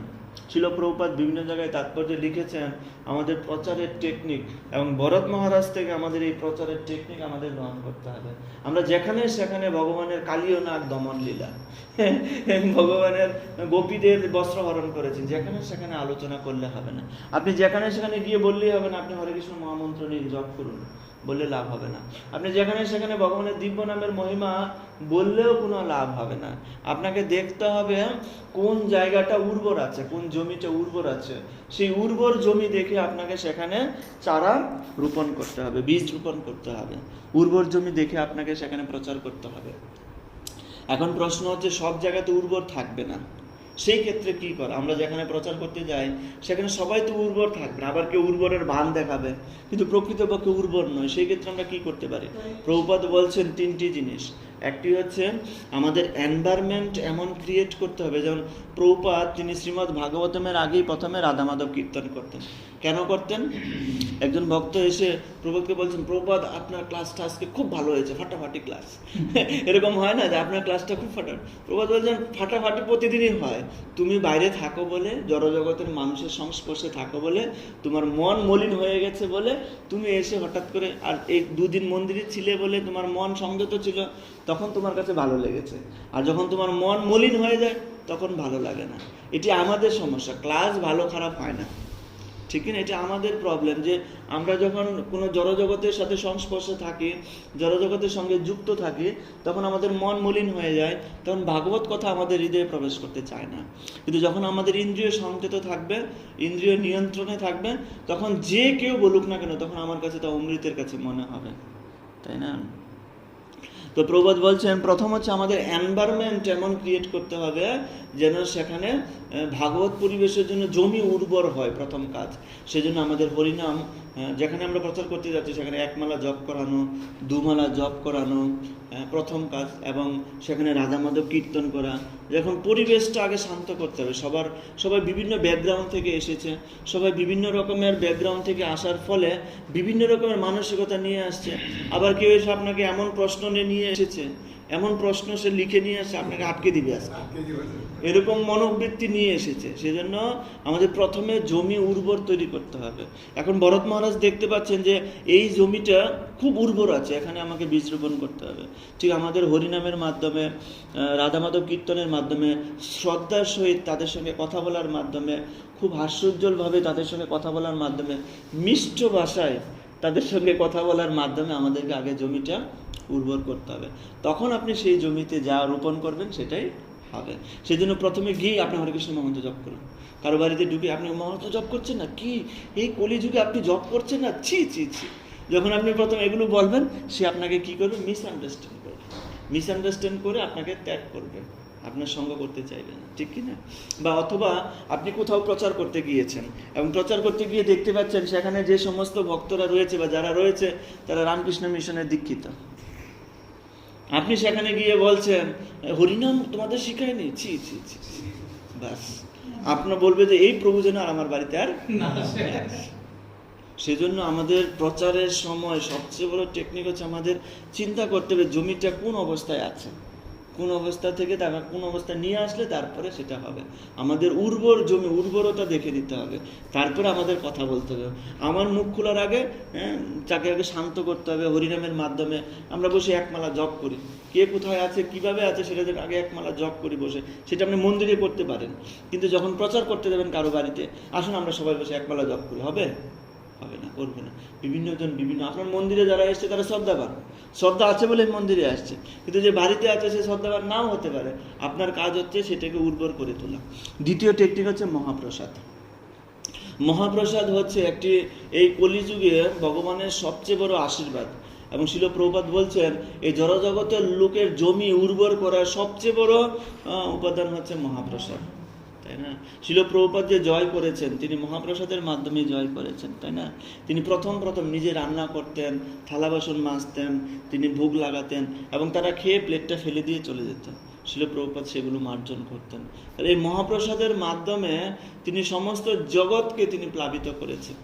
শ্রীমদ্ ভাগবতম মহাপ্রসাদ, ভগবদ্গীতার জ্ঞান মহাপ্রসাদ, তাই না? তো সেই জন্য এখানে যে জড়ভরত এখানে ব্রাহ্মণ রূপে, ব্রাহ্মণ উবাচ বলার অর্থ হচ্ছে তিনি এখন মুখ খুলবেন। কেন মুখ খুলবেন? এতদিন মুখ খোলেননি, এতদিন কোনো জমি উর্বর দেখতে পায়নি। তিনি এখন দেখতে পাচ্ছেন একজন ব্যক্তি তিনি ভগবত শিক্ষা লাভ করার জন্য, স্পিরিচুয়াল বা আধ্যাত্মিক জ্ঞান লাভ করার জন্য কোথাও যাচ্ছেন, কিন্তু তিনি যেখানে যাচ্ছেন সেখান থেকে কী শিখবেন যদি নিজের মধ্যে প্রভু ভাব থাকে, নিজের মধ্যে প্রভু এসেছে, না আমি তোমার প্রভু, এই মনোবৃত্তি নিয়ে তিনি কি করে কপিল আশ্রমে গিয়ে শিক্ষা লাভ করবেন? সেই জন্য আমার উচিত কপিল আশ্রমে যেহেতু যাচ্ছে তার হৃদয়ে অন্তত ভগবত ভক্তির জন্য উপযুক্ত আছে, সেজন্য আরেকটু শিক্ষা প্রদান করা তাকে উচিত। এই যে প্রভু মনোবৃত্তি তার মধ্যে এসেছে, সেজন্য ভরত মহারাজ জীব উদ্ধারের জন্য মুখ খুলেছেন, নিজের জন্য খুলেননি। এমন না আমাকে কেন পোড়া রুটি দিয়েছে, আমাকে কেন বাসি অন্ন দিয়েছে, সেই জন্য কিন্তু মুখ খোলেননি। তিনি মুখ খুলেছেন জীব উদ্ধারের জন্য। এটি হচ্ছে পরমহংসদের চেতনা। পরমহংসরা দৈহিক ক্লেশ চিন্তা করেন না, যতই দৈহিক ক্লেশ থাকুক না কেন। যেমন আমরা দেখেছি একজন আমাদের ইস্কনে আচার্য, তার বডির মধ্যে এরকম ক্যান্সার হয়েছিল, ক্যান্সার অবস্থায় তিনি ভাগবত কথা প্রবচন দিচ্ছেন। নাম ভুলে গেছি, অনেক আগে দেওয়া রেখেছেন, হ্যাঁ ভক্তিতীর্থ মহারাজ। হ্যাঁ, তিনি তার বডিতে ক্যান্সার হয়েছিল, সেই অবস্থায় তিনি প্রচারের জন্য ভাগবত, ক্যান্সার রোগী ভাগবত কথা প্রচার, মুখ খোলাই অনেক কষ্টের ব্যাপার, কিন্তু জগতের মঙ্গলের জন্য তিনি এই কষ্ট স্বীকার করেছেন, বহুদিন তিনি ভাগবত কথা বলছিলেন। তো এখানে জড়ভরতের থেকে আমরা এই শিক্ষা পাই যে নিজের প্রয়োজনে কখনো অন্যের কাছে আশা করা উচিত নয়। যে আপনার বাড়িতে আজকে কী রান্না হয়েছে, পনির হয়েছে, বা প্রভু আমাদের বাড়িতে আজকে অনেক ভালো রান্না হয়েছে, আসুন। নিজের প্রয়োজনে নয়, কার প্রয়োজনে? যেমন যখন সুখদেব গোস্বামী যমুনার তীরে উপস্থিত হয়েছেন এবং সমস্ত মুনি ঋষিরা সেখানে এসেছেন, বিশেষ করে সেখানে নারদ মুনি এসেছেন, ভৃগু মুনি এসেছেন, পরাশর মুনি এসেছেন, বড় বড় ঋষিরা সেখানে উপস্থিত হয়েছেন এবং সেখানে জীবনের শেষ মুহূর্তে পরীক্ষিত মহারাজ উপস্থিত হয়েছেন এবং সমস্ত মুনি ঋষিরা তখন সুখদেব গোস্বামীকে বলছেন, আপনি যখন কোনো গৃহস্থ বাড়িতে যান, কী জন্য যান? যে কতক্ষণ থাকেন? যতক্ষণ একটা গাভী দুধ দোহন করা হয় ঠিক ততটুকু সময় আপনি সেখানে থাকেন, তার বেশি আপনি থাকেন না। আর যদিও যান, কি উদ্দেশ্যে যান? আপনি সেই গৃহস্থের মঙ্গল কামনার জন্য যান। এটি হচ্ছে পরমহংস মনোভাব। আমরা দেখতে পাই যে ভরত মহারাজ তার জীবন চরিত্রটাও এখন একটা পরমহংসের মতো হয়ে পড়েছে। এবং পরবর্তীতে তিনি এখানে বলছেন যে প্রভুপাদ তাৎপর্য বলছেন এই শ্লোকের, তপস্যা করার উদ্দেশ্য হচ্ছে মন এবং আত্মার পার্থক্য উপলব্ধি করা। আত্মা যে জড়দেহের সুখ এবং দুঃখের দ্বারা প্রভাবিত হয় না, তার হৃদয়ঙ্গম করা। অনেকে বলে না যে আত্মা চাইলে খেতে হয়, আছে না? তো এই তপস্যা করার অর্থ হচ্ছে মন এবং দেহকে আলাদা করা, এই পার্থক্য অনুভব করা। এবং আমরা যে দুঃখ কষ্ট পাচ্ছি সেগুলো কিন্তু আত্মা পাচ্ছে না, এগুলো কে পাচ্ছে? আমাদের মন পাচ্ছে। আমাদের আত্মা এর সাথে যুক্ত নয়। এই দুঃখ কষ্টের আত্মা প্রভাবিত হয় না, কিন্তু আমরা প্রভাবিত হই। কেন আমরা প্রভাবিত হই? যারা চিন্ময় স্তরে আছেন তারা দুঃখ কষ্ট দ্বারা প্রভাবিত হয় না, কিন্তু আমরা প্রভাবিত হই। কেন? কারণ দেহাত্ম বুদ্ধির জন্য। আমাদের বুদ্ধিটা কোথায় আছে? দেহকেন্দ্রিক আছে। যেহেতু বুদ্ধি দেহকেন্দ্রিক হয়েছে, সেজন্য আমরা দুঃখ কষ্ট অনুভব করি। কারো তিরস্কারে আমি তিরস্কৃত হই, কারো দ্বারা আমি নিজেকে অপমান ফিল করি, আমি শীত উষ্ণ দুঃখদা, প্রচুর গরম হলে আমার কাছে বিরক্তি মনে হয়, আবার প্রচুর শীত হলেও বিরক্তি মনে হয়। এরকম মনোবৃত্তি আমাদের মধ্যে এসেছে। কেন? দেহাত্ম বুদ্ধির কারণে। আমাদের বুদ্ধি কোথায় আছে? দেহের মধ্যে কেন্দ্রীভূত আছে, এখনো আত্মাতে প্রবেশ করেনি। প্রভুপাদ বলছেন যে এই সুখ দুঃখ প্রভাবিত হয় না আত্মা। তো 10 নম্বর শ্লোকে সেখানে বলছেন, এখানে জড়ভরত বলছেন, দেহাত্ম বুদ্ধিতে মগ্ন ব্যক্তিরা এগুলোর দ্বারা প্রভাবিত হয়, কিন্তু আমি সর্বপ্রকার দেহাত্ম বুদ্ধি থেকে মুক্ত। আপনি মনে করবেন না যে আপনার কথায় আমি প্রভাবিত হয়েছি, আপনার কথায় আমি বিরক্ত হচ্ছি, আপনার কথায় আমার ক্রোধ এসেছে, রাগ এসেছে, তা মনে করবেন না। কেন? আমি সেই দেহাত্ম বুদ্ধিতে নই। এবং শুধু এমন না যে জড়ভরত তিনি শুধু বলছেন আমি দেহাত্ম বুদ্ধিতে নই, তা নয়, তিনি তার নিজের জীবনে আচরণ করে আগে দেখিয়েছেন, তারপরে তিনি বলছেন। সুতরাং আমরা যখন প্রচার করতে যাব, তো সেই প্রচারের মূল উদ্দেশ্য হচ্ছে আচরণ করে আমাদের দেখাতে হবে, তাই না? যেমন ভোরবেলায় এক ব্রাহ্মণ তিনি গঙ্গা স্নানে গেলেন, আর যখন গঙ্গা স্নানে গেলেন সেই ভোরবেলায় সেই গঙ্গাতে সেখানে একটা চোরও এসেছে। তো চোর স্নান করছে, ব্রাহ্মণও স্নান করছে। তো এখন যখন ব্রাহ্মণ স্নান করে উঠলো, চোর ভাবলো যে ব্রাহ্মণকে একটু কষ্ট দেবে। তখন চোর কী করলো, সেখান থেকে উঠে এসে দাঁড়িয়ে রইল। ব্রাহ্মণ স্নান করে উঠে আসলো, উঠে আসার পরে সে তাকে কী করলো, থুতু মেরে দিল তার শরীরে। সে কিছুই বললো না, সে আবার স্নান করতে গেল। স্নান করে যখন আবার উঠলো দ্বিতীয়বার, আবার থুতু মেরে দিল। তিনি কিছুই বললো না, তিনি আবার স্নান করতে গেল। স্নান করে সেখান থেকে উঠে আসলো, তৃতীয়বার যখন উঠে আসলো তৃতীয়বার থুতু মারলো। তিনি আবার স্নান করতে গেল। 3 বার স্নান করার পর আবার তিনি ওয়েট করছে, যদি আবার থুতু মারে আবার তো স্নান করতে যেতে হবে, কিন্তু এবার থুতু মারেনি, তিনি চলে যাচ্ছে। তখন সেই ব্যক্তি ঠিক মনে করলো যে আমি তাকে এতবার জ্বালানোর চেষ্টা করলাম, এতভাবে তাকে অপমান করার চেষ্টা করলাম, কিন্তু সে অপমানিত হচ্ছে না। কেন অপমানিত হচ্ছে না? এইভাবে যদি কাউকে অপমান করা হয়, সে কেন অপমানিত হবে না? তখন সেই ব্যক্তি তাকে জিজ্ঞাসা করলো, চোর তাকে জিজ্ঞাসা করলো, আচ্ছা সাধু, আমি আপনাকে এতভাবে অপমান করার চেষ্টা করলাম, আপনি অপমানিত হচ্ছেন না কেন, বা আপনার মধ্যে কোনো বিকার দেখা দিচ্ছে না কেন? তখন সেই সাধু বললেন যে প্রতিদিন আমি একবার করে গঙ্গা স্নান করতাম, কিন্তু আজকে আপনার কৃপায় আমি 3 বার গঙ্গা স্নান করার সুযোগ পেয়েছি। তাহলে তখন সঙ্গে সঙ্গে সেই চোর সিদ্ধান্ত নিল, আমি আর কোনোদিন চুরি করবো না, আমি যেন সর্বদা সেই পাপ অবস্থা থেকে। তাহলে তার জীবন থেকে তিনি শিক্ষা দিয়েছেন। ঠিক ভরত মহারাজ তিনি আমাদের কিন্তু তার জীবন থেকে শিক্ষা দিয়েছেন। ভরত মহারাজের ফুল লাইফটা আমাদেরও ফুল লাইফ কম্পেয়ার করলে আমরাও পতিত হয়েছি, জীব এই জগতে পতিত হয়েছে, মায়ার সংসারে পতিত হয়েছে, আমরাও ভোগের বাসনা নিয়ে এই জগতে পতিত হয়েছে। তারপরে কোনো কারণে হয়তো আমরা কোনো সুকৃতিতে আমরা কোনো এরকমভাবে কোনো ভক্তের সান্নিধ্যে আসতে পেরেছি। ঠিক ভরত মহারাজ তার জীবনকে এভাবে অনুসূচনার কারণে, ভরত মহারাজ যেহেতু স্পেশাল কৃপা পেয়েছিল ভগবানের, সেই জন্য তিনি তার পূর্বস্মৃতি ভুলেননি। আমরা স্পেশাল কৃপা পাইনি, আমরা কোনো সাধু থেকে কৃপা পেয়েছি, সেই জন্য আমরা ভক্তি জীবনে এসেছি। ভরত মহারাজ দেখিয়েছেন যে ভক্তি জীবনে যে কোনো কষ্ট কীভাবে সহ্য করতে হয়। তারপরে তিনি দেখিয়েছেন যে ভক্তি জীবনে কোনোভাবেই যেন অবহেলা আমরা না করি, এগুলো আমাদের শিক্ষা দিয়েছেন। তো এখানে তিনি বিশেষভাবে শিক্ষা দিচ্ছেন যে দেহাত্ম বুদ্ধির শিক্ষা, যে একজন সাধু বা একজন বৈষ্ণব বা একজন সাধক তিনি কোথায় আটকে যায়? দেহাত্ম বুদ্ধিতে আটকে যায়। সব কিছু ত্যাগ করে কিন্তু দেহাত্ম বুদ্ধি ত্যাগ করতে পারে না। সেই জন্য এই দেহাত্ম বুদ্ধি ত্যাগের জন্য তিনি আজকে মুখ খুলেছেন এবং তিনি সেই শিক্ষা দিয়েছেন। এবং তাৎপর্য ছিল, প্রভুপাদ বলছেন, ভাগবত ধর্ম প্রচার করার দ্বারা আমাদের মানব সমাজে পূর্ণ সার্থকতার স্তরে উন্নীত করতে পারি। কেউ যখন দেহাত্ম বুদ্ধির দ্বারা প্রভাবিত হন না, তখন তিনি ভগবত ভক্তির পথে অগ্রসর হতে পারেন। এখানে আছে যে এই ভগবত ভক্তির পথে এটি হচ্ছে বাধা, দেহাত্ম বুদ্ধি, নিজের বুদ্ধিকে দেহকেন্দ্রিক করে নেওয়া। এবং ছিল মাধবাচার্য তিনি বলেছেন, যে যত বেশি দেহাত্ম বুদ্ধিতে প্রভাবিত, সে যে যত বেশি জড়জগতের দ্বারা, প্রকৃতির দ্বারা প্রভাবিত, সে তত বেশি দেহাত্ম বুদ্ধিতে যুক্ত। এই প্রকৃতির দ্বারা যে যত বেশি প্রভাবিত, এই বিষয়টি এখানে আলোচনা করেছেন।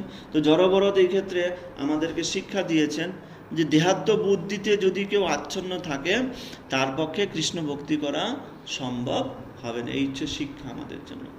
প্রভু আপনারা সেই কৃপা কিভাবে প্রদর্শন করতে পারি? প্রভু কৃপা মানে কি, আমি মানে সেটা প্রশ্ন আবার করে করতেছি যে অন্যের দুঃখে দুঃখী হইতে হবে, আমার অন্যের সুখে সুখী হইতে হবে, তারপরে আমার কৃপা ভাব আসবে, কৃপা ভাব আসবে।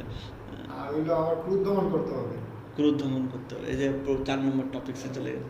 তো এখন হিংসা, সবচেয়ে বেশি প্রসেস হচ্ছে হিংসা দমন করার।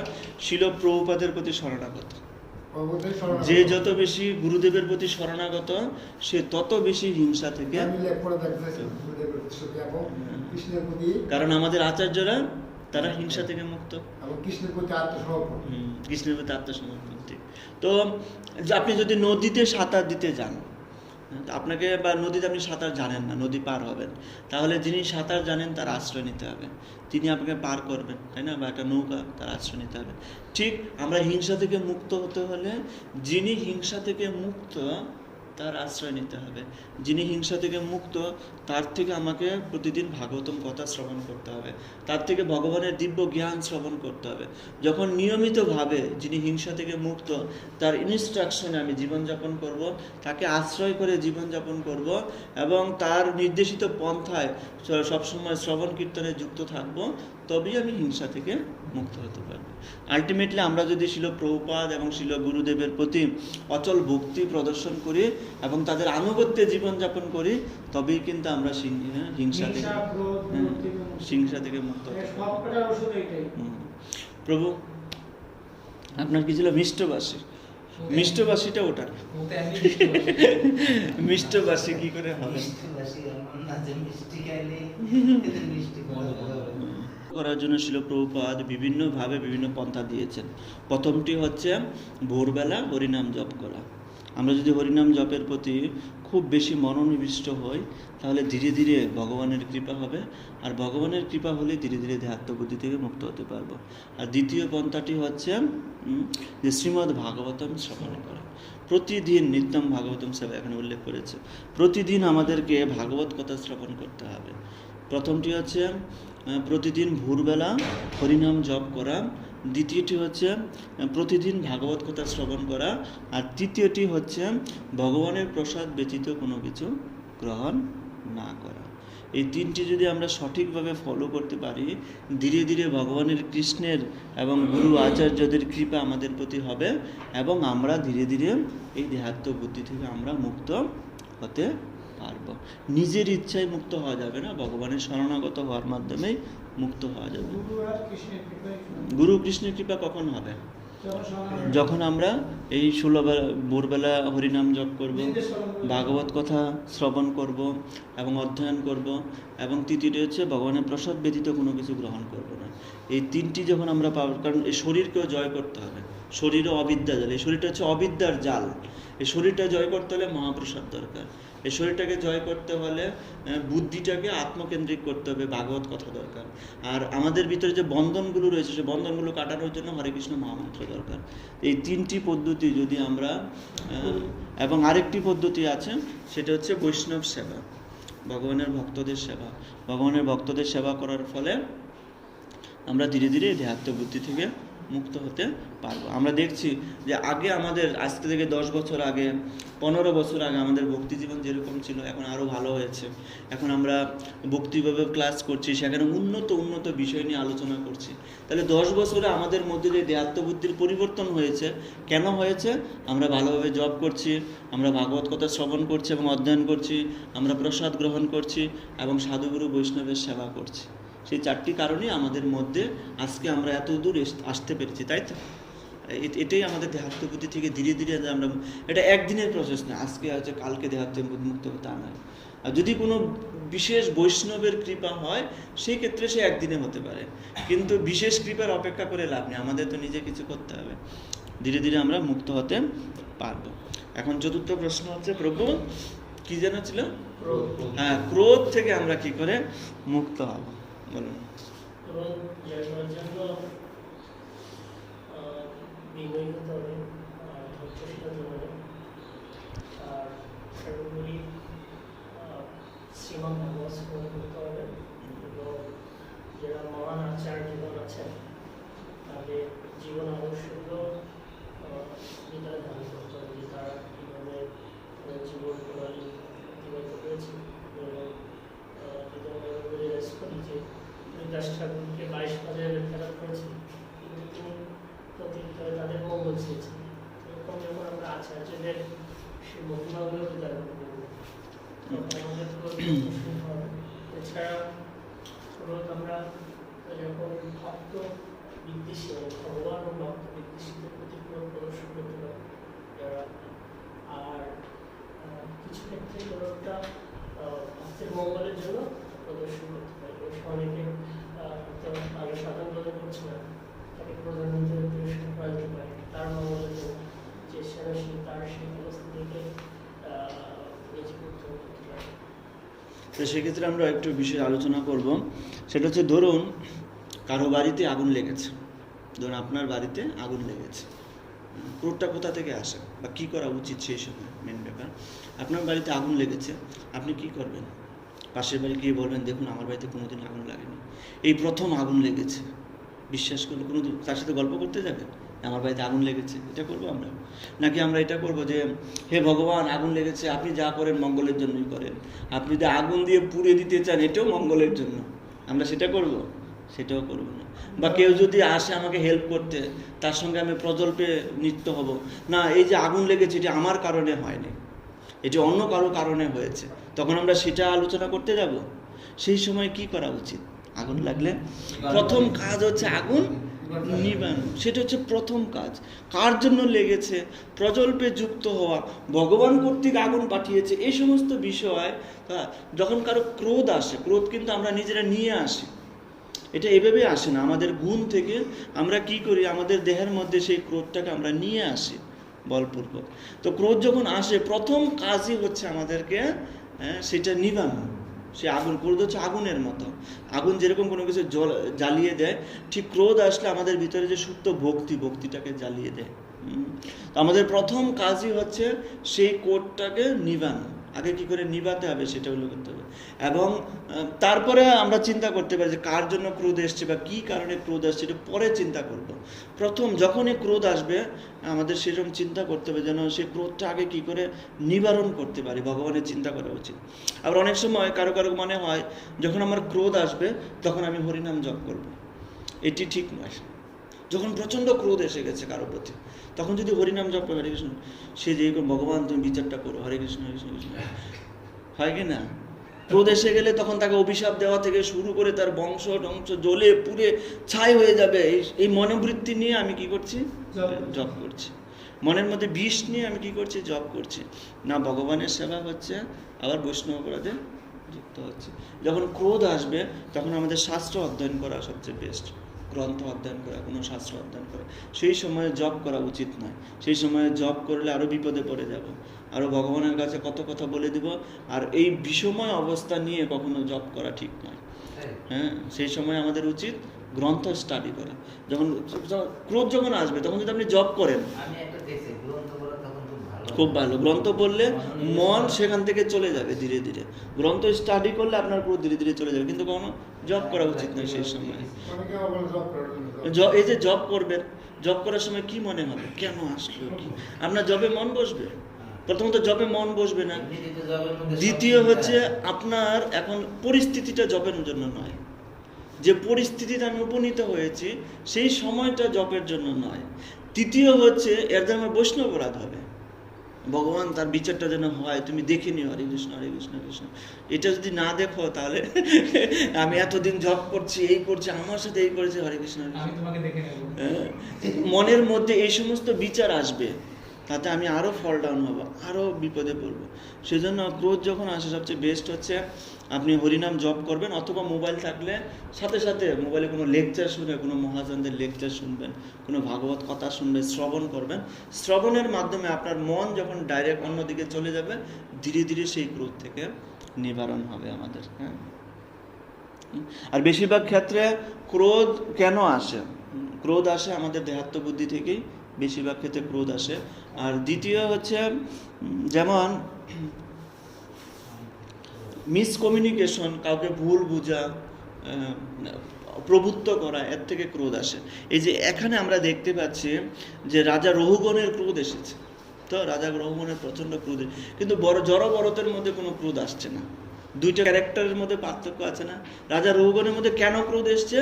দেহাত্ম বুদ্ধিতে আছে, সেই জন্য ক্রোধ। কিন্তু আমরা কিন্তু কেউ এখনো দেহাত্ম বুদ্ধি থেকে এখনো মুক্ত হয়নি, সেজন্য আমাদেরও মাঝে মাঝে ক্রোধ আসে। কিন্তু সেই ক্ষেত্রে আমাদের এমন নয় যে ক্রোধ এসে গেছে সে খারাপ নিকৃষ্ট, তা কিন্তু নয়, সবাই ট্রাই করছে। কিন্তু সেই ক্ষেত্রে আমাদের উচিত জল ঢালা, তাড়াতাড়ি জল ঢালা, এবং ক্রোধকে কি করে নিবারণ করা। ক্রোধ প্রকাশ করার মাধ্যমে কখনো ভালো কিছু হয় না, সবচেয়ে ভালোটা কি হয়? ক্রোধকে নিবারণ করার মাধ্যমে, তাই না? তো তারপরে আমাদের পরবর্তী পর্যায়ে আমরা চলে যাব এখানে, শ্লোক 17-তে আমরা চলে যাব। আসলে তাহলে এখান থেকে সার সংক্ষেপ কি পাই, যে যে দেহাত্ম বুদ্ধি থেকে যারা মুক্ত তারা কখনো জড়জগতের বিষয় দ্বারা প্রভাবিত হয় না। এই জড়ভরতের যে চরিত্র এবং রাজা রূপনের সাথে জড়ভরতের যে মিলন, সেই মিলন থেকে আমরা এটাই সাবস্টেন্স পাই, এটাই মূলনীতি পাই, যে যারা দেহাত্ম বুদ্ধি থেকে মুক্ত তারা কখনো জড়জগতের বিষয় দ্বারা প্রভাবিত হয় না। আর যারা দেহাত্ম বুদ্ধিতে যুক্ত তাদের ক্রোধ, কাম এই সমস্ত দ্বারা প্রভাবিত হয়।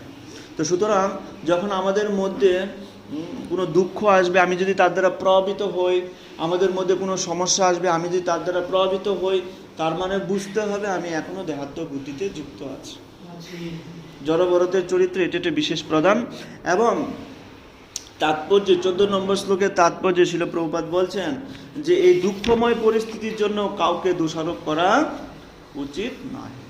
14 নম্বর শ্লোকের তাৎপর্য ব্যবসায়িত্তিকা বুদ্ধি। ব্যবসায়িত্তিকা বুদ্ধিটা কি? ব্যবসায়িত্তিকা বুদ্ধি হচ্ছে গুরুদেবের নির্দেশিত পন্থা অনুসারে নিজের বুদ্ধিকে পরিচালনা করা, এটা ব্যবসায়িত্তিকা বুদ্ধি। নিজের গোল বা নিজের লক্ষ্য নির্ধারণ রেখে বুদ্ধিকে পরিচালনা করা, সেটা হচ্ছে ব্যবসায়িত্তিকা বুদ্ধি।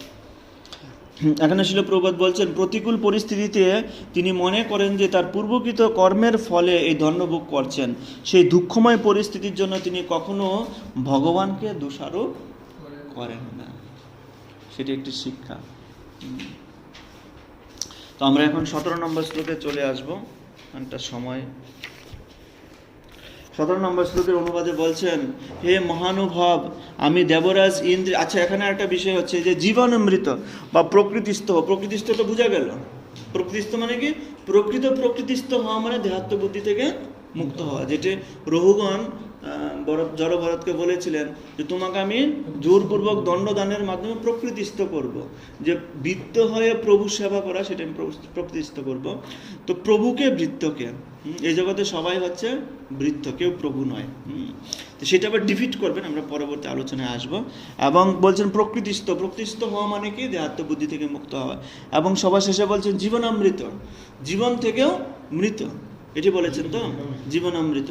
তো জীবনমৃত, তো তুমি এখন জড়ভরত কিভাবে থাকে সেই উত্তরটি দিয়েছিলেন। জীবনামৃত উত্তরটি কি দিয়েছিলেন? উত্তরটি দিয়েছিলেন যে আপনি এখন যুবক আছেন, আপনার বয়স আছে, একদিন আপনিও মৃত্যু, কে বলতে পারে তার মৃত্যু কবে আসবে। শিল প্রভুপাদ যখন ইংল্যান্ডে গিয়ে তিনি সন্ন্যাস দীক্ষা দিচ্ছিলেন, সন্ন্যাস দীক্ষা দেওয়ার সময় একজন পত্রকার তিনি সেখানে এসে উপস্থিত হয়েছেন। একজন পত্রকার এসে বলছেন, আমরা শুনেছি সন্ন্যাস দীক্ষা দেয় হচ্ছে মৃত্যুর সময়, যারা বৃদ্ধ হবে তখন সন্ন্যাস দীক্ষা দেয়। আপনি এই সমস্ত ইয়ং ছেলেদেরকে সন্ন্যাস দীক্ষা দিচ্ছেন, আপনি কি করছেন? বৃদ্ধ হলে সন্ন্যাস দীক্ষা দেয়। তখন শিল প্রভুপাদ তাকে জিজ্ঞাসা করলেন, কে বৃদ্ধ? আপনি বলুন কে বৃদ্ধ? তখন সে অনেকটা হকচকিয়ে গেছে, এরকম প্রশ্ন, উল্টো প্রশ্ন পাবে সে আশা করেনি। কে বৃদ্ধ? তখন বলছেন কে বৃদ্ধ, কে বৃদ্ধ, সে বুঝতে পারছে না কি উত্তর দিবে। তখন শিল প্রভুপাদ বলছেন এই জগতে সবাই বৃদ্ধ, কখনকার মৃত্যু হবে কে জানে, কখনকার মৃত্যু হবে কেউ জানে না। সুতরাং এই জগতে সবাই হচ্ছে বৃদ্ধ, যে সময়টা সে কাটাচ্ছে সেই তখনই বৃদ্ধ। এই জীবনামৃত কথা উত্তরে জড়ভরত তিনি বলছেন যে আপনি কখন মৃত্যু হবে, আপনার কখন মৃত্যু অভিসন্নটি আসবে আপনি জানেন না, সুতরাং আপনিও জীবন মৃত। এই জগতে সবাই হচ্ছে বেঁচে থেকেও মৃত। একদিক থেকে যে ভগবত ভক্তি করছে না, মৃত অবস্থা। আর যদি জাগতিক দিক থেকে চিন্তা করা হয়, কার কখন মৃত্যু আসবে কেউ জানে না, একদিন সবাইকে মরতে হবে। সুতরাং সবাই, এই জগতে সবাই হচ্ছে জীবন মৃত। এটি উত্তরীণ এখানে দিয়েছেন।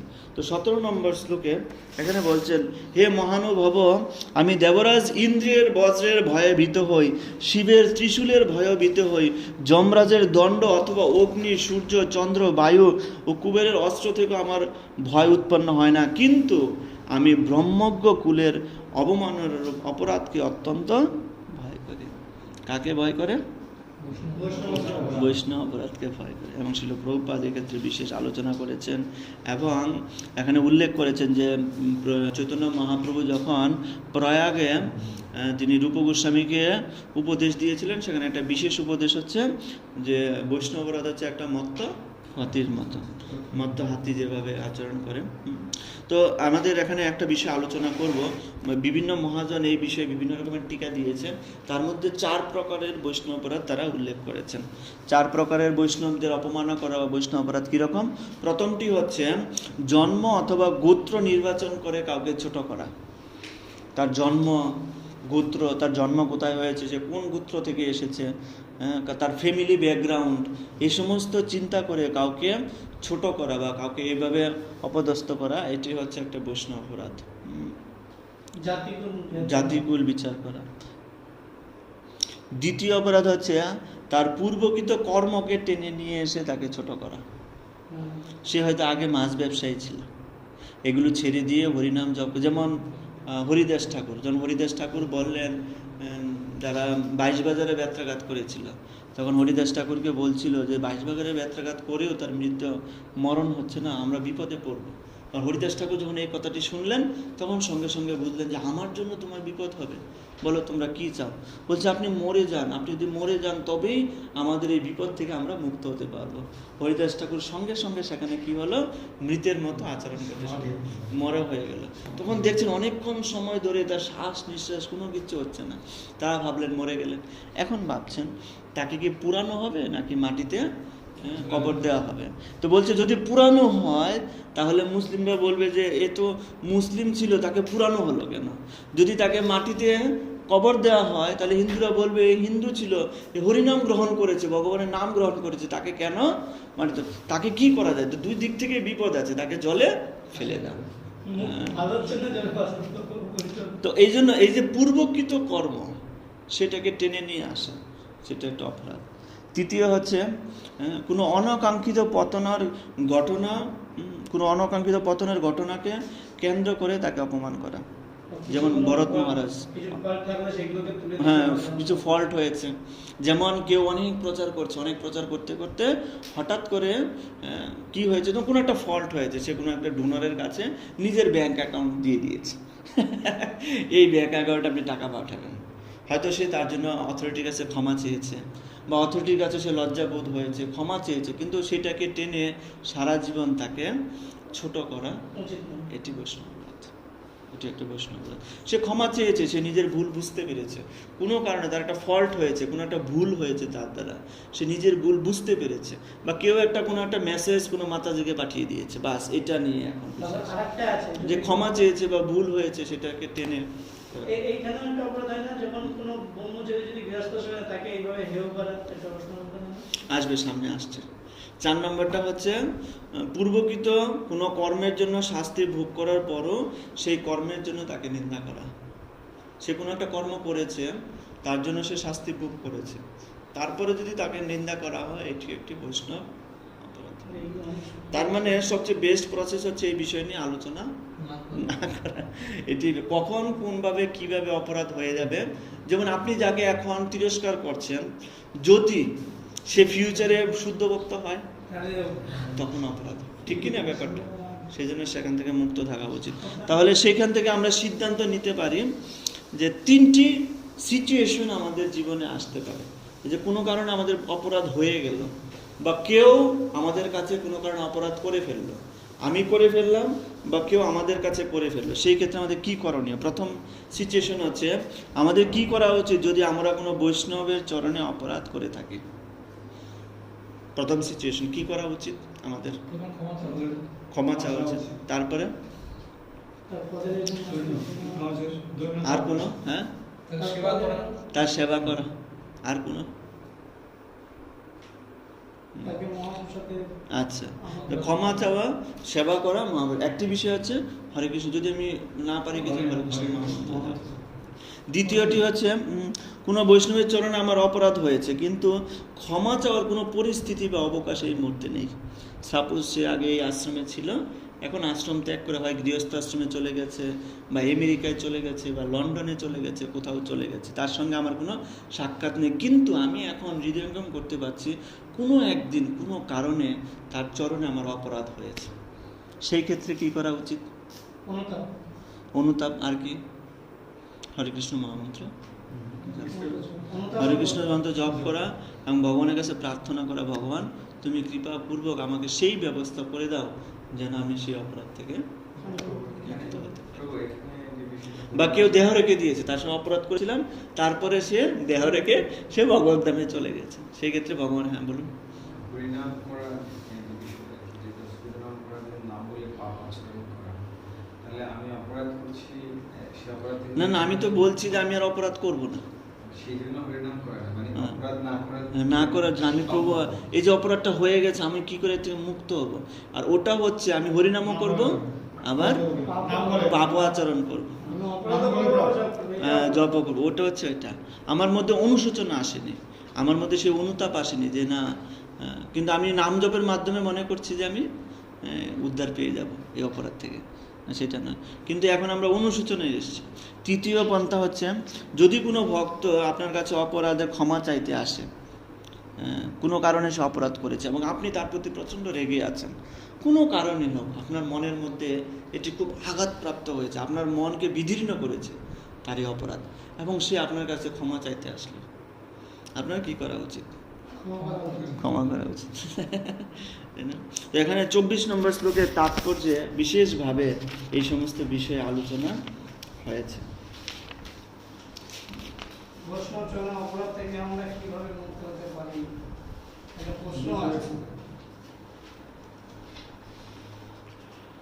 24 নম্বর শ্লোকে ভগবান বলছেন, অজ্ঞাত সহকারে মহারাজ রঘুগণ জড়ভরতের চরণে অপরাধ করেছিলেন, কিন্তু তার সৎ বুদ্ধির ফলে তিনি ক্ষমা ভিক্ষা করেছিলেন। বৈষ্ণব অপরাধ থেকে মুক্ত হওয়াটাই হচ্ছে উপায়, আর এটি হচ্ছে উপায়। কৃষ্ণ ভক্তি অত্যন্ত সরল এবং স্বভাবতই কৃপালু, তাই যদি কখনো বৈষ্ণবের চরণে অপরাধ হয়ে যায় তৎক্ষণাৎ তার কাছে ক্ষমা ভিক্ষা করা উচিত, যাতে পারমার্থিক উন্নতিতে প্রতিহত না হয়। যেহেতু তিনি অজ্ঞতার সহিত অপরাধ করেছিল, ভরত মহারাজ তাকে, জড়ভরত তাকে খুব সহজেই ক্ষমা করে দিয়েছেন, তাই না? যেমন দ্য কনক্লুশন কি হলো, কেউ যদি অজ্ঞতার দ্বারা অপরাধ করে, সেক্ষেত্রে কৃষ্ণ ভক্তি তাকে আচ্ছাদন করবে, কৃষ্ণ ভক্তি থেকে সে দূরে চলে যাবে। দুটি বিষয় কৃষ্ণ ভক্তি থেকে দূরে চলে যাওয়ার জন্য, একটি হচ্ছে দেহাত্ম বুদ্ধি, আরেকটি হচ্ছে বৈষ্ণব অপরাধ। তো দেহাত্ম বুদ্ধি থেকে যদি আমি আমার কৃষ্ণ ভক্তিকে আচ্ছাদন করে রাখে দেহাত্ম বুদ্ধি, সেই ক্ষেত্রে আমি হয়তো আবার কোনো সময় চেষ্টা করে নিজেকে মুক্ত করতে পারি। কিন্তু বৈষ্ণব অপরাধের দ্বারা যদি আমাদের কৃষ্ণ ভক্তি আচ্ছাদিত হয়, তাহলে সেখান থেকে মুক্ত হওয়া খুব কঠিন আছে, কোনোভাবেই সম্ভব নয়। সেক্ষেত্রে আমরা দেখতে পাই রাজা দক্ষের কথা। রাজা দক্ষ প্রথম মন্বন্তরে যখন তার জন্ম হয়েছিল এবং তিনি প্রজাপতি রূপে যখন এই জগতে প্রজা সৃষ্টির দায়িত্বে ছিলেন, তখন তার কন্যা কে ছিল? সতী। তো তিনি বিশাল বড় যজ্ঞের আয়োজন করছেন এবং সতীদেবী দেখছেন যে আকাশ মার্গ থেকে বিভিন্ন দেবদেবীরা, কিন্নররা এবং সমস্ত ব্রহ্মাণ্ড থেকে বড় বড় মুনি ঋষিরা তারা তার পিতার যজ্ঞে উপস্থিত হয়েছেন, সেখানে যজ্ঞ ভাগ গ্রহণ করার জন্য, এবং সবাইকে নিমন্ত্রণ করেছেন। কিন্তু দক্ষের অপরাধ হয়েছে, দক্ষ শিবকে ছোট মনে করেছিল, তাকে জন্ম এবং কর্ম অনুসারে, এবং তাকে তিনি নিমন্ত্রণ করেননি। এটি দক্ষের একটা অপরাধ হয়েছে। এবং মাতা সতী তিনি শিবের কাছে গিয়ে বলছেন, তার যুক্তি প্রদর্শন করছেন যে আমাদের উচিত বাবার কাছে যাওয়া। তো শিব কি বলেছিল যে আমাদের তো নিমন্ত্রণ করেনি, যদি নিমন্ত্রণ না করে থাকে তাহলে কি আমাদের যাওয়া ঠিক হবে? ঠিক হবে না। তখন সতী বলছেন যে পিতা যদি নিমন্ত্রণ নাও করে তাহলে সন্তানের তো অপেক্ষা করা উচিত নয় যে নিমন্ত্রণ করলো কি করলো। যদি পিতার বাড়িতে কি কখনো নিমন্ত্রণের জন্য অপেক্ষা করতে হবে? নিমন্ত্রণের জন্য তো শিব বুঝতে পেরেছিলেন যে তিনি যে পরিস্থিতিতে আছেন এই মুহূর্তে, তাকে জ্ঞান দেওয়ার মতো উপযুক্ত ক্ষেত্র নেই। এবং শিব যেহেতু চুপ ছিলেন, সেই জন্য সতীদেবী শিবের কথা অবজ্ঞা করে তিনি পিতার ওখানে গিয়েছেন।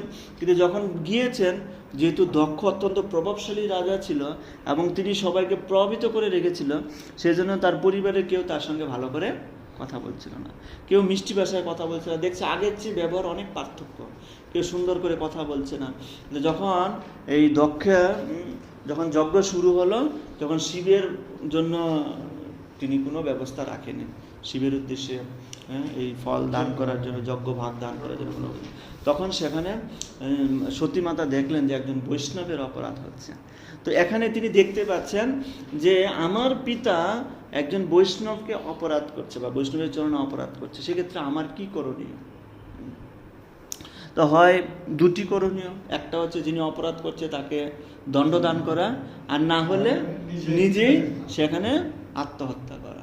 তো যেহেতু পিতা, তাকে তো আর দণ্ডদান করতে পারে না, তিনি রাজা, সুতরাং আমার জন্য এটাই বেস্ট প্রসেস, আমি এখানেই ভস্মীভূত হয়ে যাই, আমি আমার দেহ রাখি। তো যেহেতু পরবর্তীতে অনেক ছাগল দেহ লাভ করেছেন তিনি, যখন শিব এসেছেন, এসে দেখলেন এবং শিবের অনুচররা প্রথম আসলেন, অনুচররা এসে সমস্ত কিছু লণ্ডভণ্ড করে দিলেন এবং প্রথম অনুচর তার সেই দক্ষের মাথা কেটে দিয়েছিলেন এবং ব্রহ্মা শিবের কাছে গিয়েছেন, শিব এসে সেখানে দক্ষকে অন্য একটা মাথা দান করেছিলেন। তখন দক্ষ সেখানে শিবের কাছে ক্ষমা চেয়েছিলেন, কিন্তু বৈষ্ণব অপরাধ থেকে মুক্ত এখনো হয়নি। সেই জন্য পঞ্চম মন্বন্তরে দক্ষ আবার জন্মগ্রহণ করেছে।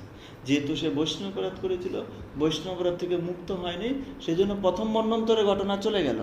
পরবর্তীতে পঞ্চম মন্বন্তরে তিনি আবার দক্ষ জন্মগ্রহণ করলেন এবং দক্ষ যখন জন্মগ্রহণ করলেন তখন তিনি প্রথম 10,000 সন্তান উৎপাদন করলেন, তাদেরকে বনে পাঠালেন, নারদমুনি তাদেরকে ব্রহ্মচারী বানিয়ে দিলেন, তারপর আবার 1000 সন্তান উৎপাদন করলেন।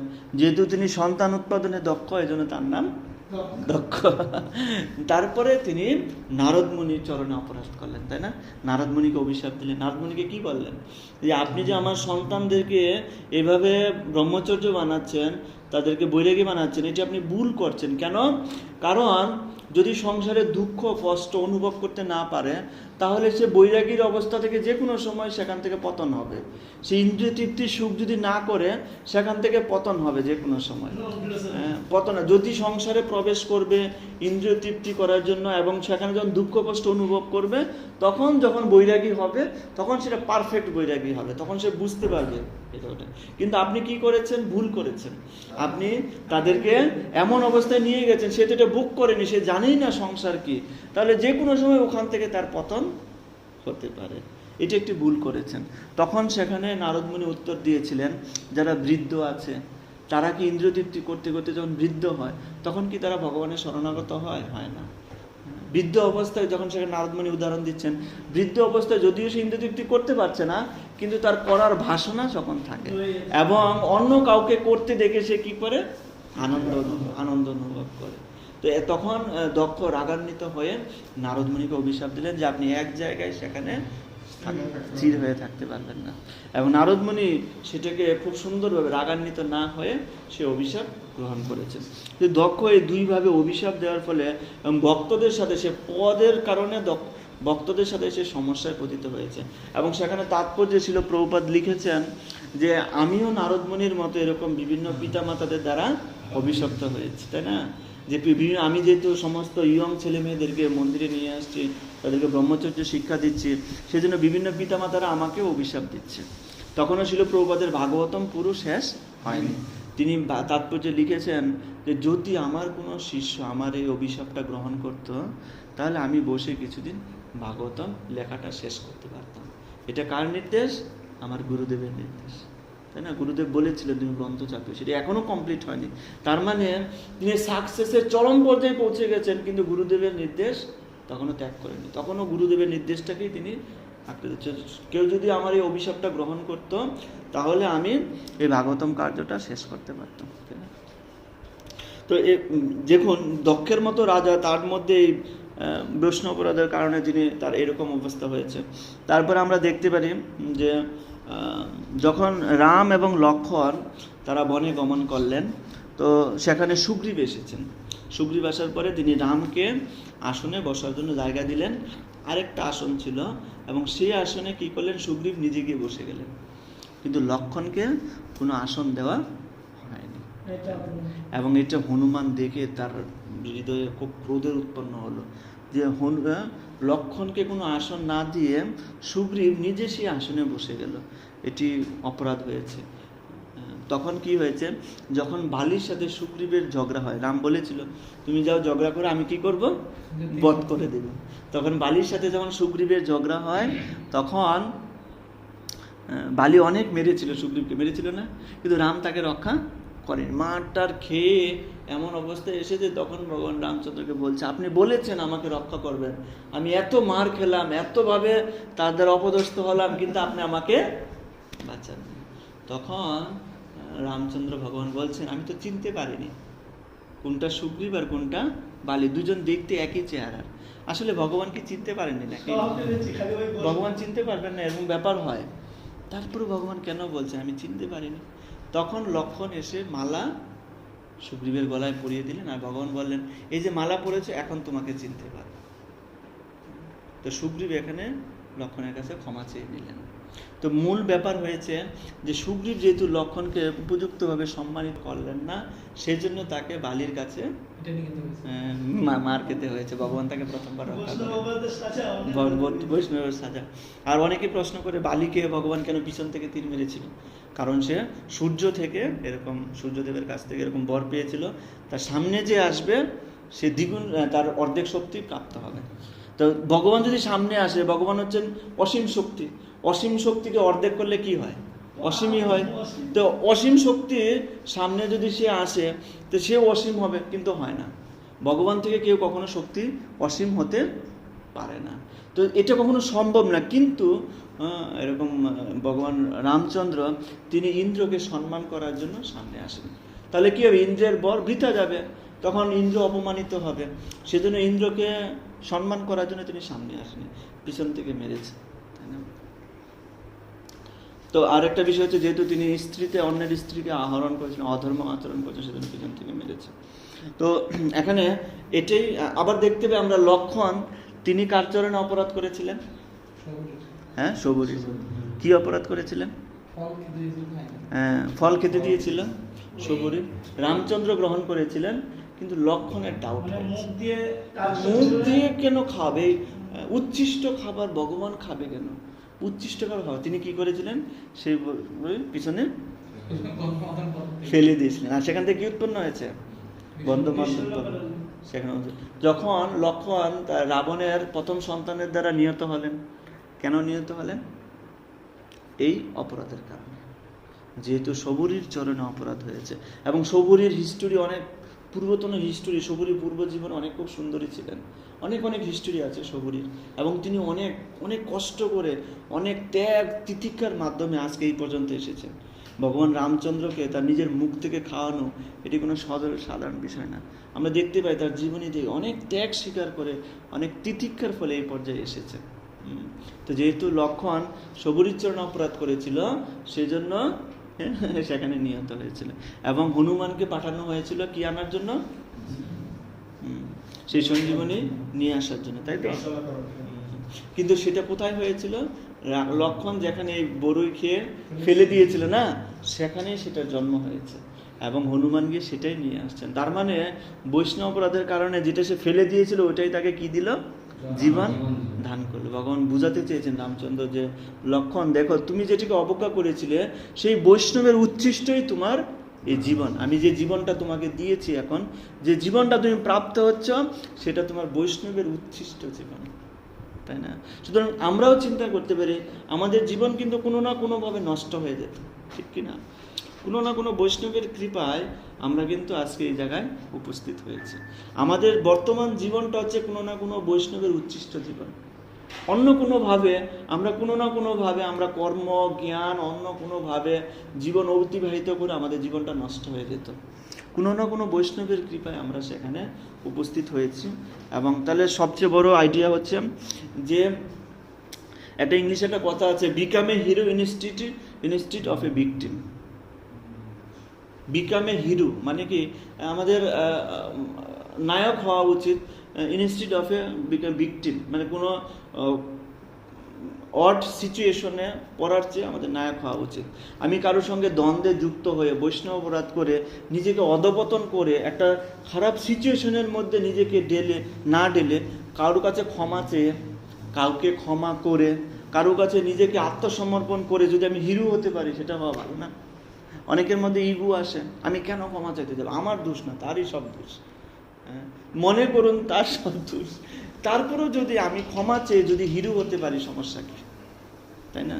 ক্ষমা একটি মহৎ গুণ, আর ক্ষমা চাওয়াটাও একটি মহৎ গুণ।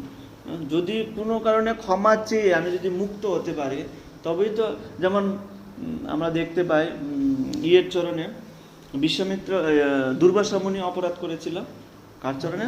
অম্বরীশ মহারাজ চরণে। কিন্তু দুর্বাসা মুনি পরে ক্ষমা চেয়ে এবং অম্বরীশ মহারাজ ক্ষমা করে তারা দুজন হিরো হয়েছে। সুতরাং ক্ষমা চেয়ে এবং ক্ষমা করে হিরো হওয়া যায়।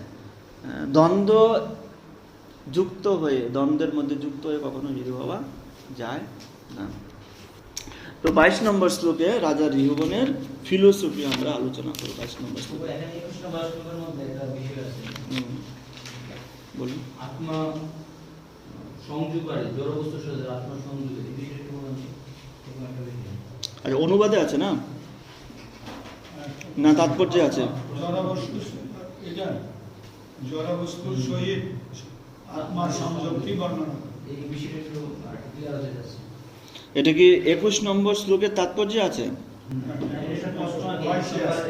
আচ্ছা, প্রশ্ন, আমি 22 প্রশ্নটা কি আছে? প্রশ্নটা আছে যে জড়বস্তুর সহিত আত্মার সংযোগটি বর্ণনা করুন। জড় বস্তুর সহিত আপনার সংযোগ। 22 নম্বরে 21 লেখা আছে, 22 আছে। এই যে গাড়ির উদাহরণটা দেওয়া হয়েছে, যে কোনো ব্যক্তি, তিনি একটি গাড়ির মালিক। তো আচ্ছা, এটা আমরা এখন আলোচনার বিষয়বস্তু ছিল, এটা আমরা আলোচনা করব। 22 নম্বর শ্লোকে রাজা রঘুগণের যে ফিলোসফি, সেই ফিলোসফিটাই এখানে এটাই প্রশ্ন, যে ফিলোসফিটা 22 নম্বর শ্লোকে অনুবাদে বলছেন, রাজা রঘুগণ বলতে লাগলেন, হে মহানুভব, আপনি বলেছেন যে শরীরের স্থূলতা অথবা কৃশতা আত্মার ধর্ম নয়। তা ঠিক নয়, কারণ সুখ এবং দুঃখের অনুভূতি আত্মারই হয়ে থাকে। পাত্রস্থিত দুধ এবং চাল আগুনের তাপে আপনা থেকে উত্তপ্ত হয় এবং তার ফলে চালের অভ্যন্তর ভাগ সিদ্ধ হয়। তেমনি দেহের দুঃখ এবং সুখ ইন্দ্রিয়, মন এবং আত্মাকে প্রভাবিত করে। আত্মা এই অবস্থা থেকে অনাসক্ত হতে পারে না। যেমন আপনি একটি পাত্র নিয়েছেন এবং পাত্রের নিচ দিয়ে আপনি গ্যাস জ্বালিয়ে দিয়েছেন, এবং সেই পাত্রের মধ্যে কি আছে? চাল আছে। তাহলে চাল ফুটবে কি ফুটবে না? ঠিক, সেই পাত্রটি হচ্ছে দেহ, আর চালটা হচ্ছে কি? আত্মা। তাহলে দেহ যদি কষ্ট পায়, এটা হচ্ছে কার ফিলোসফি? রাজা রঘুগণের ফিলোসফি। যদি দেহ কষ্ট পায় তাহলে কি হবে? আত্মাও কষ্ট পাবে। এটা রাজা রঘুগণের ফিলোসফি। তো প্রভুপাদ তাৎপর্যে বিশেষভাবে বলেছেন, যেমন কোনো ব্যক্তির একটি গাড়ি আছে এবং অনেক দাম দিয়ে, অনেক টাকা দিয়ে সেই গাড়িটা কিনেছেন। তিনি প্রতিদিন গাড়িটা পরিষ্কার করছেন, গাড়ির জন্য ভালো ড্রাইভার রেখেছেন, গাড়িটা খুব যত্ন করছেন, গাড়ির প্রতি সারাদিন 2-3 বার করে গাড়িটা দেখতে আসেন, গাড়ির সামনে এসে সেলফি তুলেন, এরকম তার পরিস্থিতি। কোনো কারণে বাইরে যাওয়ার পরে যদি গাড়িটা অ্যাক্সিডেন্ট হয়, তাহলে তিনি কষ্ট পাবে কিনা? প্রভুপাদ প্রথম সেটি সমর্থন করেছেন যে রঘুগণের যে যুক্তি আছে ঠিক আছে, কিন্তু কখন ঠিক আছে? যখন সে গাড়ির প্রতি আসক্ত। কিন্তু কোনো ব্যক্তি, তাকে একটা গাড়ি গিফট করা হয়েছে, কিন্তু সেই গাড়ি গিফট করার পরে সে ভাবছে গাড়ি দিয়ে আমার কি হবে, আমি গাড়ি দিয়ে কী করবো, সে গাড়িটা ফেলে রেখেছে।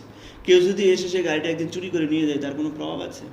এই গাড়িটা সে ইউজ করতো না, তার প্রতি আসক্ত নেই, তাই না? ঠিক সেরকম ব্যাপার। রঘুগণের যে যুক্তি হচ্ছে, সেই যুক্তিটা হচ্ছে দেহাত্ম বুদ্ধির স্তরে যুক্তি। রঘুগণের যুক্তিটা, কেউ যদি সেই তার দেহের প্রতি আসক্ত থাকে, তাহলে দেহ যদি কোনো কষ্ট পায়, তাহলে সে কষ্ট পাবে, তার আত্মা কষ্ট পাবে। যদি তার বুদ্ধি যখন দেহতে নিবিষ্ট হবে, দেহ কষ্ট পালে আত্মা কষ্ট পাবে। এটা দেহাত্ম বুদ্ধির স্তরে।